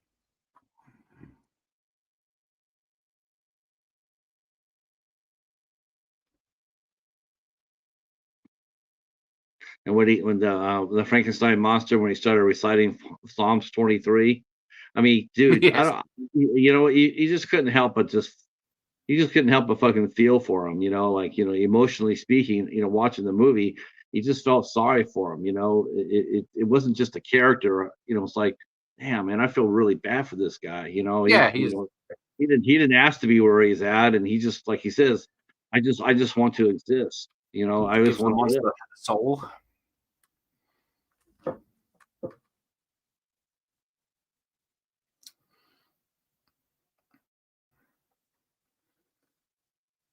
The part where Kate was ready to fight already makes me chuckle. Like, this feels, yeah, yeah. Yes, She never was all contradict about Professor is always correct. she was all about Yeah. fighting in this movie.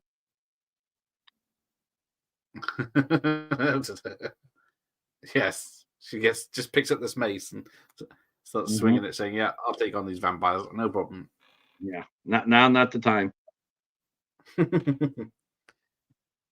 And there's Then we get the Carl. spirit dump. Yeah, we skipped past the part where Carl, after he saves the villagers, he gets the hookup. In fact, he's the only one. He's the only one in the movie that did get a hookup. I'm not a priest. I'm a friar. Yes, yes, that's true. That means I can get busy. Which apparently is not correct. Because he doesn't have the haircut of a friar.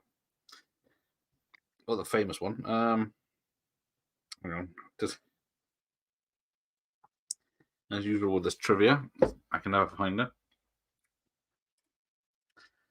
Where are we? Because he just whispers to that that woman. Monks are allowed to have love. Or is it friars? Not whatever it is.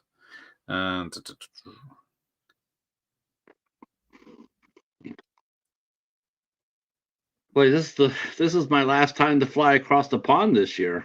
This is my last trip over. Yeah, I guess we've got Yeah, 13 days left of the year. Bloody hell.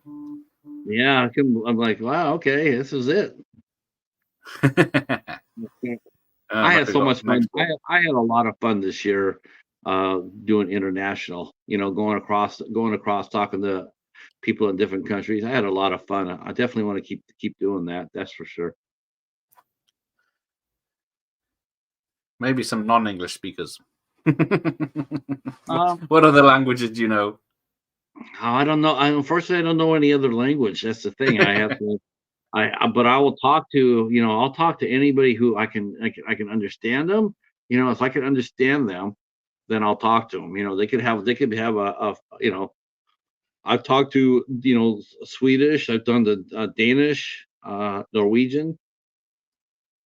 So I mean, I've talked to people from those countries. I've gotten through it. The real test would be to interview someone from Wales, though. Well, that's lovely, isn't it? Yeah, it's funny. I go watch some of the English movies on Tubi, and their accents are so thick. I had to put on the closed caption so I can understand what they're saying. And they're English. It's like, what are you You watch a film called Twin Town or watch the Scottish Train Spotting. Oh, who watched someone just commented they just watched Snowtown for the first time and they were like blown away by it. Yeah, the Snowtown murders. Don't think I know that one. Yeah, I think that was set in Australia. Ah, true story. yeah, they can have a thick accent. I'm an international tuber. That's right. I even went down to Mexico a few times with me and the professor. And then I talked to a Norwegian filmmaker, and I talked to a Norwegian filmmaker. I talked to a Danish filmmaker, a Dutch, pair of Dutch filmmakers. The Dutch. Mm-hmm. Kalinda Bongers and Thies Muse from the movie called Molly. I interviewed both of them separately. Oh, you got some Molly? I'll have some. Oh man, Molly! Have you watched Molly? Do you know Molly? You know what I'm talking? You know? Do you guys don't you guys have Tubi now? Gareth? I think I can get it on my phone, but I don't like to watch films on my phone because it needs a VPN. No, I was going to say VPN. I was going to say at least you can do is you go up there and see what the movie looks like. You know what the cover. Which one is it?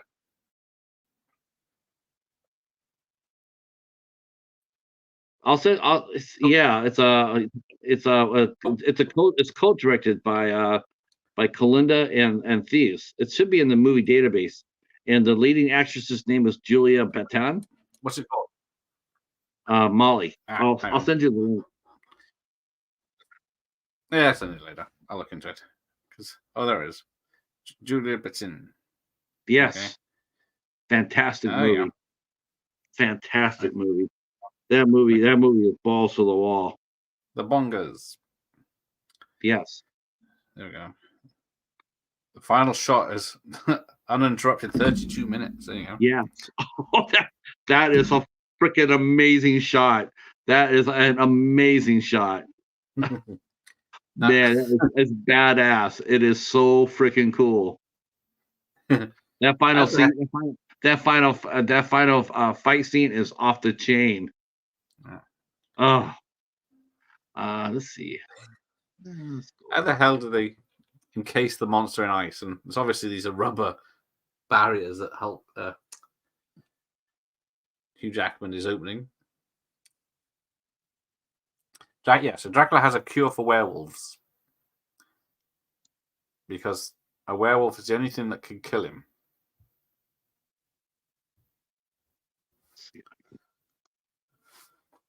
Yeah, see, Professor's thinking the same. How did they get him in ice? I guess just doused him with water while he was outside. Yeah. Well, it's not even ice because when they show it the outside of the castle, it's raining. But it's all ice at this front door.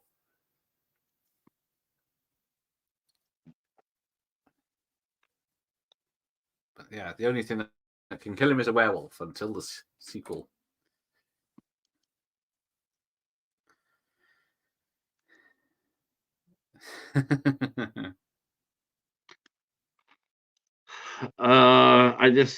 For afterwards, I reviewed the Molly. I sent you my review.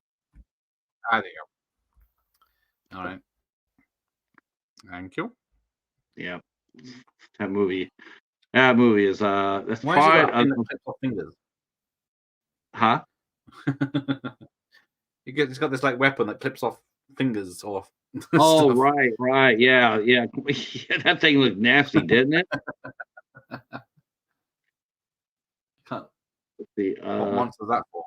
The Christopher Lee Dracula died a bunch of times and always came back. So why not this guy? Yeah. That is true. He was dust. He was turned to dust in the first film. I don't know. Did he ever die by a werewolf bite in any of the Dracula movies? That is one thing they didn't try in the old films. I think he did 7 of them in the end, but yeah, I think he always got staked at the end, didn't he? Yeah, it was something that killed him off. Sunlight or there's something worse about being staked than there is, because you always got that feeling like, if he saw it staked, as long as the stake stayed in, he stayed dead. but a lot of times people will go and pull the stake out, and then he Yes. would regenerate. He would regenerate. But Yeah, I that think was the- I think this he gets killed when he dies by the werewolf bite. It yeah, he does gets bit in his it neck, does, doesn't he? yeah, it does seem to be like, yeah, that seemed like it would kill him, like he's not coming back Yeah. type deal. Yeah, exactly. They've been building up the whole story, saying only a werewolf can kill him. He kills him, and then they were going to Yeah. bring him back for a sequel. But I guess they had an idea. Nice to I see don't, little people getting employed. yeah, I hope Peter Dinklage didn't mind that. It was bread and butter in the 80s, all the fantasy films. Did you go see Wonka? Not yet, no. I'll probably wait till it comes home. Yeah. I guess I'm not that's that the fussed movie about that they were gonna hire dwarves to come in there and play the little people, and Peter Oh, yeah. Dinklage didn't like that idea, so they ended Yeah, up doing another CGI Hugh Grant instead. Give him a few million instead of. Yeah, it's probably not a good thing to tell people not to hire your fellow people who are I didn't hear any after he said that I didn't read a single dwarf actor afterwards that was upset that was sitting there going like, yeah, Peter's right. They were all as one. They were rather livid at the fact that he would say that, because he's a famous star now, But to them, if they get a chance to do it, if they get a chance to do a Wonka, they would jump at the chance to do it. Or Snow White. I think that was Snow White that he went after. He says, this, I don't want to be cast. A big break for them actors. Yeah, you could have casted 7 relatively unknowns there and give them a shot for a career. And then he says, I don't want to do that because I don't want to get typecast. He was getting facts wrong, saying they live in caves and stuff, but they live in a little house in the original film and live together in harmony. And then he throws his 1 cent in and the world changes. But all the 80s fantasy films like Time Bandits and all the fantasy and Krull and whatever Star Wars films, Return of the Jedi. Right. Willow. Yeah, because we have a thing in the UK called pantomimes, which is a stage show, and Seven Dwarfs, there's always one. Every town has these pantomimes, and they would have hired them. I think they're still all right, but films are definitely a no-no. Can't upset Twitter. I like Peter Dinklage. I like Peter Dinklage a lot, but I thought he misspoke when he said that. I don't want to. It's like, dude, if you don't want to do the movie yourself, I understand that. Totally get that. But man, don't turn around and shut the door for everybody else. So the Warm Bodies was the love cures zombies. Oh dear. Let's see, Near Dark, blood transfusion cures vampirism. So, yes, they do. That's the one I've seen. Oh, jump scare. Yeah, I never thought this. This is called a horror film, but you know what? I never got horror at all in this movie. This movie was always about action. That's what it always was. It was never. I never felt like there was any horror involved in it. I just felt like I do wish. There's one thing I will say that I do wish that they would have added on a little bit more to this movie. I do, and I agree with the critics in that respect. That I think this movie could have just been a little bit more, a little bit more humorous. Not a lot. But if you go back to the Mummy and the Mummy Returns, there are a lot of funny scenes and a lot of funny lines in that movie. And I think that this movie needed that. Definitely, yeah. It's light on jokes, isn't it? I think they've only got one. The Friar is the comedic side, and he's not in it that much. Beckinsale and backflip. Every time, every scene. Go, Kate, go. Yeah. They would never make the Freaks now, would they? Because you couldn't call it Freaks for a start. You wouldn't be able to hire. Oh Native. man, There's probably a load of You know what? actors that would be up for it. yeah, screw Twitter, man. Screw fucking Twitter. Twitter's a cesspool, man. Twitter is a cesspool. Yeah. Yeah, I just I see more and more people every day bailing out for that, just closing out their accounts and whatnot. And people don't want to stay Yeah, in that place. I stay out of it. Yeah, everyone and anything upsets Twitter. Yeah. Oh God, yes. Look at me, I'm on the wrong side of this river.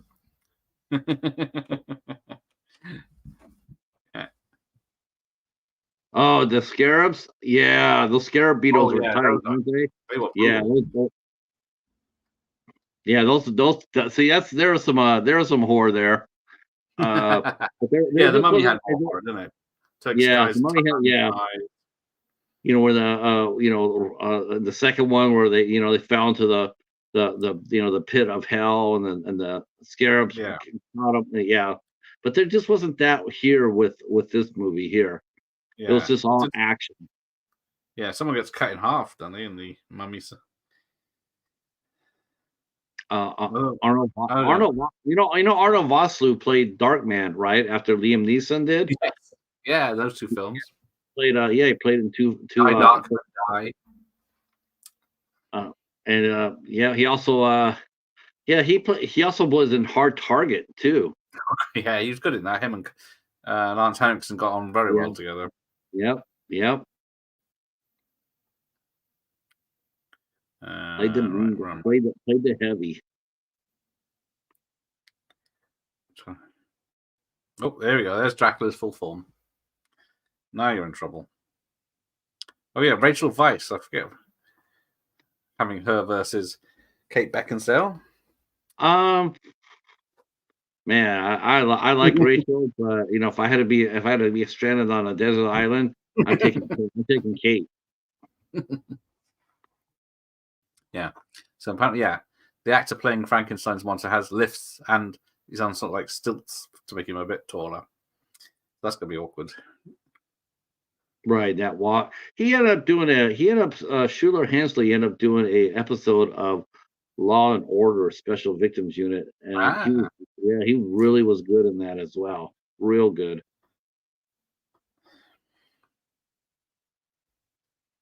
I know he's mostly, he even said that. I've read a couple of interviews with him, and he says he mostly, he really likes the theater. He's at home at the theater. Yeah, I've seen he's more of a singer. I on really, the set. Yeah. I wish he'd just do a couple. I wish he would have done a little bit more movies because he's really good. Who the hell built this castle and bridges? Oh my gosh! So they kept they kept all those sets up. They were already starting to plan the sequel before the movie even came out. They were already planning the sequel, so they left everything in place. They didn't tear down anything, and until the movie came out, and but look at the production design on this. It's so freaking clean. Yeah, it doesn't look like Alan Silvestri's music. Yeah, do you think it was a little bit too close to the Mummy? The score. I don't know. I can't remember the Mummy. The Mummy seemed a little bit close together. Not like James Horner. James Horner would freaking straight out plagiarize himself. Man, he was horrible at that. Jesus Christ, man! If you heard one James Horner score, you heard them all.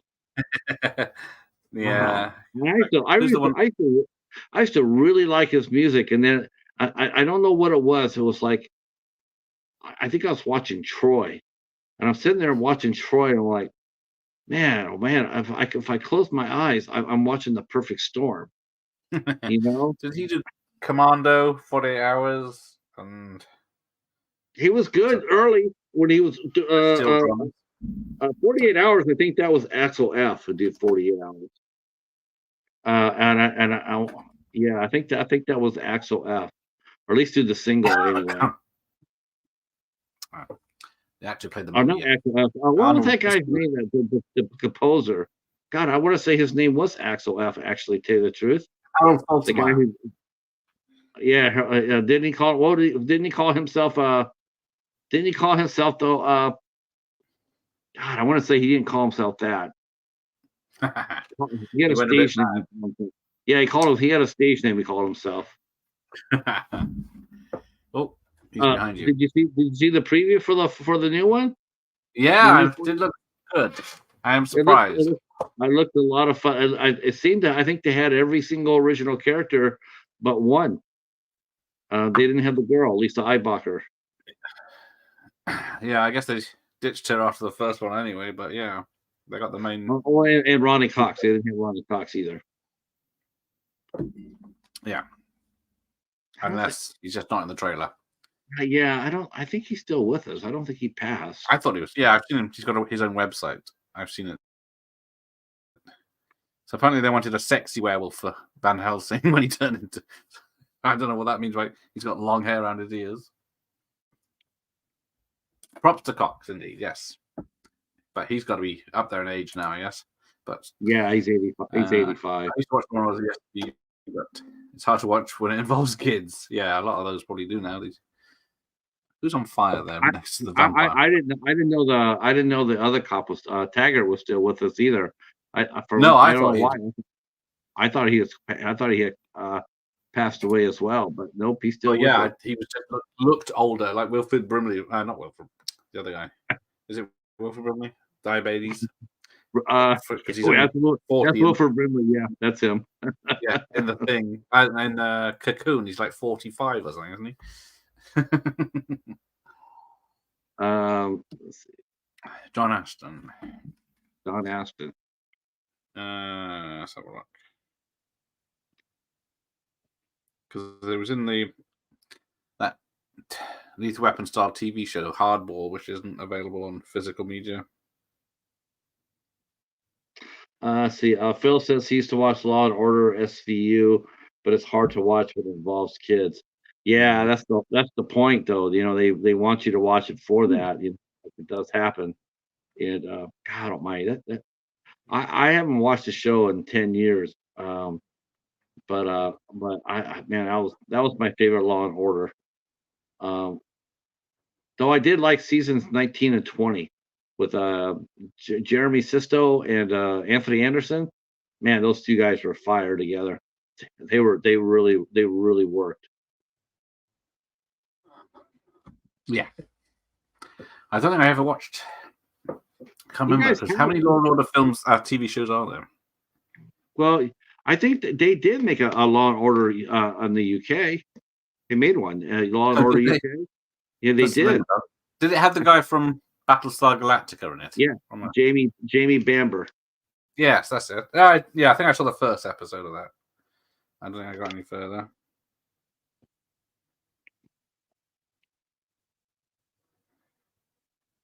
Don says, props to Cox. Yep. Dick, Dick, you're fired. Dick Jones. Oh, there they go. They're dogfighting. I will give it clever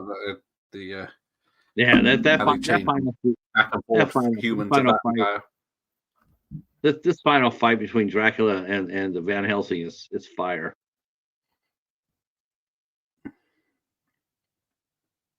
We could be friends, brothers, colleagues. He's always getting his ass. we could be friends. Oh yeah, does the Wolverine's claws out? Mm-hmm. Got a good smile on him.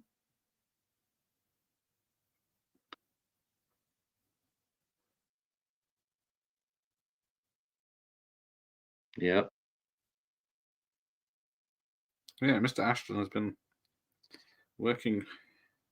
still works in TV and films. Yeah, no, Judge Reinhold is still out and around. He was an episode of EastEnders in the mid-90s. Who was? John Ashton from Beverly Hills Cop. Really? He was at EastEnders? Holy shit! Isn't EastEnders still going? Yes, it's been going since the mid-80s. Now, what does it air? Does it air every single day? Yeah, Monday to I haven't checked. It's usually Monday to Friday, I believe. I could be wrong. For a half hour or an hour?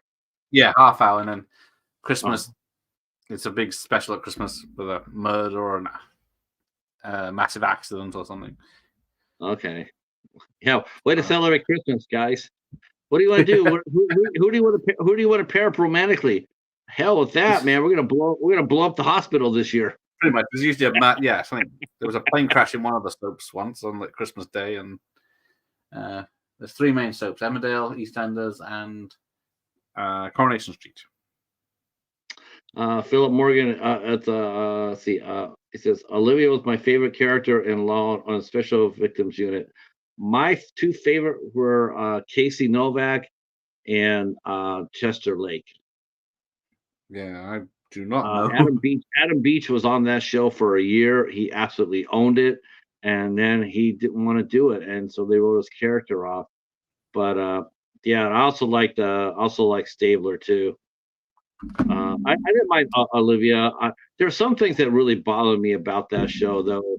Later on, like they got rid of some really interesting characters. Marcia Gay Harden played an FBI agent that saved Stabler's life. Oh, yeah. And she was great for a guest star. And then they turned her out to be a serial killer. And it was just like, what? Oh my God, I hated it. I was just like, you guys fucking jumped the shark with me. She was such a cool character too. She'd come on like every other year for an episode. And so, people remembered her, and then they turned her and made her into a killer. It's like, no, I'm sort of checking out. All right, so let's have a look. So he grabs her. Yeah, he smashes it into a chaise longue, and that's enough to kill her. But then she's already injected him with the serum.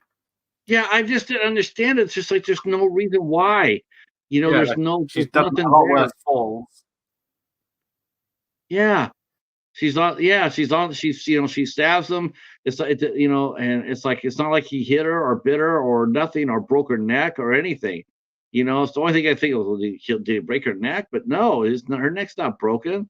No, she's just a piece. Yeah, there, wasn't she? Yeah, not a mark on her. Yeah, not a mark on her. Shreds. Then he does. Of course.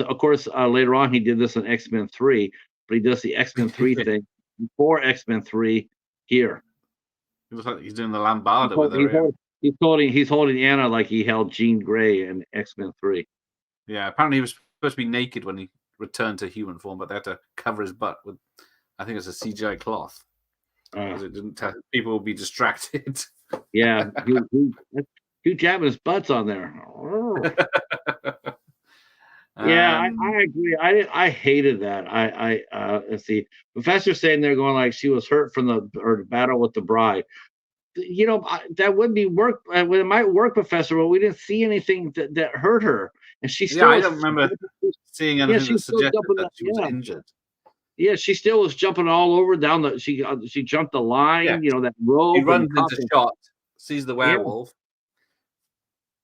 She's not. Yeah, like, it just made she did so much more that could have got her killed in that movie, but she got killed simply by him laying on her. It was so stupid. It was just like, wow, that's just really, really bad. That's just really a terrible way to end her character. And that's my only really major gripe with Van Helsing is the way she dies. It's like it's so stupid. Yeah. And the monster's off on an adventure. If Dracula had in his last gasp, slashed and cut her throat by mistake or something like that, I can understand that. I can understand. But that, it's just like it's stupid. And she should have lived. Yeah, she should have been. I'm guessing they probably thought they wouldn't be able to get her back for films with Underworld franchise, but to kill her off but this the smoke goes up his nostrils.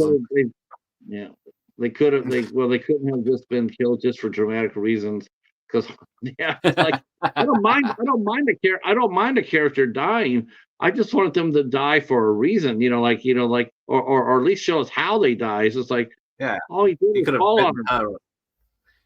Yeah, I mean, he just fell on her.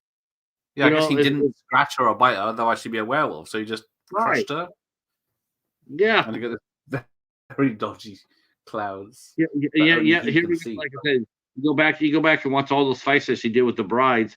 They jacked her around, they caught her by her feet, they threw her all the way around. It's like that didn't kill her, but he falling on her killed her, right? So it was just like I don't know. Like I said, I think Steven Summers was like, "This is the last day of filming. How do I get her? How do we end this?" Okay. Indeed. Right. Then we get so it's just 2 hours and a minute, and it's still got 10 minutes left in the film somehow, which is all credits. Yeah, that was a pretty labor intensive movie for sure. You can tell the money did go on the screen at least. Yes, that's for sure. All the money went on the screen. You could definitely say that. I don't know if this movie actually cost $170 million though. I mean, the movie itself, I could see it being like 130 or something like that with 40. The thing is though, now if they did this movie today, the cost to promote your movie today costs a lot less than it used to. It really does. Yeah. I mean, social media does all your advertising for you. It really, truly does. I remember the posters being everywhere for this, but yeah. Mm-hmm. Let's see. Larry says, I would say for the time, this could have been a live action Castlevania film if you change some of the scripts a bit. That is true. Wow. They did. Castlevania. They did say there is a few bars of the Castlevania theme at one point, apparently. But I don't know that very well. I know I know the original game, but I've never played anything fully or seen the TV show or whatever it is. Yeah, especially with social media. Yeah, that's helped a lot. Marketing films, word of mouth and such. Okay. So Castlevania is did it run? Is it over with now? Or let's see. Yeah. No, nope. They're still making them. I got 3 seasons. I made a trade with Echo Zero, and which I gotta send mine out to him tomorrow. But he sent me 3 seasons of Castlevania. Yep. Yeah, I'm not a very big fan of the anime style. Yeah, I like anime. I'll watch it. I'm interested in it. The big thing though, what he sent me though was this movie. This is the movie I really wanted. This is the movie I traded for. Was Consecration. Jenna Malone and Danny Houston. Oh, good old Danny. Movie. This is a great movie. Man, I really like this one a lot. Such a good movie, and the ending is so unique. It's like I love the ending. It's so different. It's like, all right, I'm digging it. It's like I'm digging it quite a bit. It's refreshing. Is it a new one or an older one? New one came out this year. Okay. Haven't seen any of that. So yeah, Chad, the director. Was it the director? What's his name? Chad. Did he do Deadpool or John Wick? I can remember. The stunt coordinator. He did this for the Chad Stahelski. Something like that. Yeah. He did the John Wick movies. Yeah. So he is the stunt fight coordinator on this. Wow. Really interesting. Yeah. Okay. I did see that pop up. Wow. Tom Fisher, Top Hat. Samuel West was Dr. Frankenstein at the beginning. Robbie Coltrane was the voice. Mr. Hyde. Stunt doubles. Stunts. Here we go. The important people. Deep Roy, of course, is on there. He must be old. Who's that girl you got on your thumbnail, Philip? Looks like Marilyn, but There was a Van. Yeah, Yes. I see her going like I'm thinking, is that one? I wonder who that is. Is that The Van Helsing video game is a lot like Castlevania, apparently, where you just run around shooting stuff and collecting stuff. But and then an animated movie that takes place, the prequel of how he caught, was it Dr. Jekyll in London, or shot him in the arm. Right. That one came first, Assignment London. And that's like 40 minutes. It's like 35, 40 minutes. Yeah, it's not bad. It actually that shouldn't be too hard to find. I've seen it out there a little bit. I've seen it out there. Shouldn't be that hard to get. I tell you the hard thing to get now.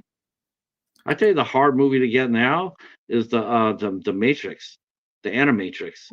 Oh, the Animatrix, yeah, that's hard to find. You don't see that there. You don't see that very often. On VHS, but I don't know. Yeah, I'm not sure if it got I'm not sure if it got a VHS release, but I know for sure. I got DVD when it came out, so maybe it skipped VHS. Yeah, I got the DVD too. I think it was the Matrix box that I used to have of DVDs. Yeah. See, Philip mentions it's Marilyn Monroe. Nice. Yeah, it is. Definitely. Yeah. Saw 11 next year already. I haven't seen Saw 10 yet. I haven't seen Saw 10 yet either. I haven't seen that. I haven't seen that. No, but I'm hoping that I still haven't seen Scream 6. So I mean, there's a bunch of movies. There's a bunch of movies I'm still hoping will drop off. Oh, of course, yes. I want to see Talk to Me. Yeah, I'm not seeing that either. I want to see Nefarious. I heard Nefarious is really good, so I want to see that. Which one's Nefarious? That's with Sean Patrick Flannery. It's sort of like, from what I understand, it's sort of like that movie Fallen with Denzel Washington. That sort of, like this. Okay, yeah, I like Fallen. Jason Goes to Hell. Jason Goes to Hell. Body type jumping of deal. possession. Yeah, which is always interesting.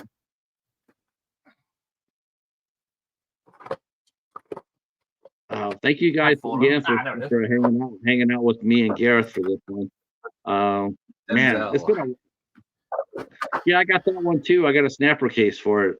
I'm gonna check it out. It's one of his early roles. I heard it was really good, so I was like, okay, let me break it on out and check it out. I don't know. I think we've had it already. I can't remember, but I never got to the cinema to see it. Do you have a playlist? Do you have a playlist with all your movies that you watch like this with people? Yes. Oh, man, I remember to put them on. I'm gonna have to go back. I only I haven't seen it in the wild for a good long while. Yeah, I guess it's probably if it's not in a massive collection of someone's. Yeah, we ain't getting Godzilla until the 20th of December. Let's see. How can I resist Pat and Garrett talking hot Kate bacon sale? Have you guys seen The Last Voyage of the Demeter? No, I have not. But I did interview the makeup artist on that. I interviewed the makeup artist. Yeah, that's good. He worked on that. It was too long, but it was all right. It was like over 2 hours. It didn't need to be. Oh, man, what is with that's one thing. I mean, man, it seems like movies these days, they're either like they're really, really short or they're really, really long.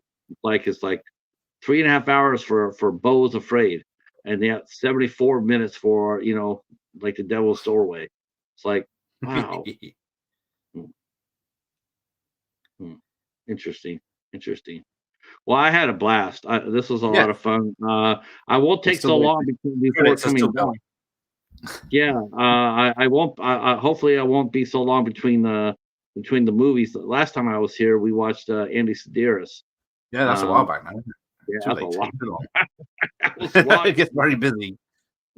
But yeah, I really like the idea of coming out here and just chopping up a movie like this and Yeah. and shows the love to it, and it's a lot of fun. I do like watch parties. I mean, I think they're fun. I mean, especially if you get a good movie, or for me, I've done a couple of blind ones, like a couple of movies I knew nothing about, but I still did it anyway, just to see. It's Okay. like, it's why not? But I like doing something like this. This is a lot of fun. Yeah, I always So get roped into that Al so Lucard ones that who- are terrible films. what's your yeah? Well, yeah, that's a temptation to do, right? To get a couple of really bad movies and just crack at them. But you know what? It's a lot of those movies they've already been cracked on, So it's sort of like, well, you're sort of beating a dead Tricky film. horse, We already know how bad Corbin Nash is. I don't know. I don't necessarily think we need to beat up. Yes. All right. You take care, Oh, Larry. thank See you, you next Larry. time. Thank you, Philip, for joining us. Thank you, Professor. Yeah. I think everyone was here just for Kate Beckinsale, but yeah. Anytime you want to do another, if you want to do a movie with Sophia Miles or Sophie Massot, give me a call. I'll be there. I will look at what I have on theirs. Sophie Marceau was in The World's Not Enough, James Bond movie. What else has she been in? Braveheart. Yeah. Sophia Miles did Underworld. She did Underworld, and she also did a movie I don't think you've done yet, but I would love to do it if you want to. That would be Thunderbirds. I don't think you've done Thunderbirds yet. Jonathan Frakes directed one. Yeah, I don't think you've done that one yet. No, I haven't done that. I kind of think I have this. I can't remember if I have it because Ben Kingsley's the bad guy, isn't he? Yeah. I'll have a look. Guy. Yeah, Bill Paxton. Yeah, Bill Paxton was the dad. Ben Paxton, yeah, because they get taken out in the beginning, and the kids have to. Yeah, Vanessa Hudgens is in it. Anthony Edwards, and Sophia Miles plays Lady Penelope. Oh yes. Oh yeah. That I remember. Yeah, she was very sexy in that movie. Professor. Yes. Okay. Yeah. I'll have to check. I think I have it on VHS, but I will have to check. It's not in the main section. It's probably in the children's section. I gotta find my copy too. I'll let you know.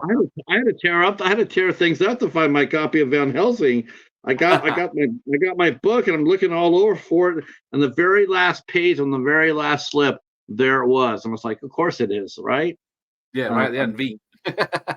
Yeah. So I ended up watching it last night, and I was like, man, this is so much fun. I enjoyed it last night. Yeah. Because I remember how disappointed I was when I came out of originally. But yeah, I had a blast last night. Right. Real quick before I got to go though, but I will mention this in front of everybody. So by all means, it looks like James and I from the Friendly Men, we are going to put together that show, Gareth, talking to the gentleman who knew Groucho Marx, who I think he was like an assistant or whatnot. He wrote a book about his experience, and for those of us who love old school Hollywood, I mean, the old classic black and whites, like the Abbott and Costello types, the Three Stooges types or whatnot. I mean, you have to like the Marx Brothers, and those names are slowly dying out. Those names are just slowly dying out, and but I thought when I got asked to do it, man, I immediately thought about you, and I immediately thought about John from Platex 2X, because you guys seem to have such appreciation for the older films. I know you do a lot of 80s action and whatnot, but I mean, I know too, you like some of the older classics as well. And what a chance to go ahead and this guy he wrote a book, which I will give you the name of the book. James sent me the link. I'll send that over to you. Man, it's going to be in February, and we're gonna talk about Groucho Marx and the Marx Brothers. I got to tell you, man, the more I think about it, the more jazzed I am to get a chance to talk to somebody like that, because it's almost like talking to a soldier, like a World War II soldier. You know, you want to Yeah, talk so to back them and before they're, yeah, you want to talk to them before they're gone. You Yeah. know, and you just want to have something for you know, for posterity's sake. Like, you know, look, we talked to this person, and you know, and so I'm really excited about that. I'm really excited the chance to do it with you and Jonathan. It'll be on a Saturday afternoon matinee. Um, I deliberately did that. I told James, I said, I want to do it on Saturday afternoon, because as soon as he was telling me about this, I was thinking about you and Jonathan right away. Okay. And I'm thinking, man, I said, I got to get these two guys involved in it. Hopefully they'll say yes. And both of you have said yes. So we're going to make it happen.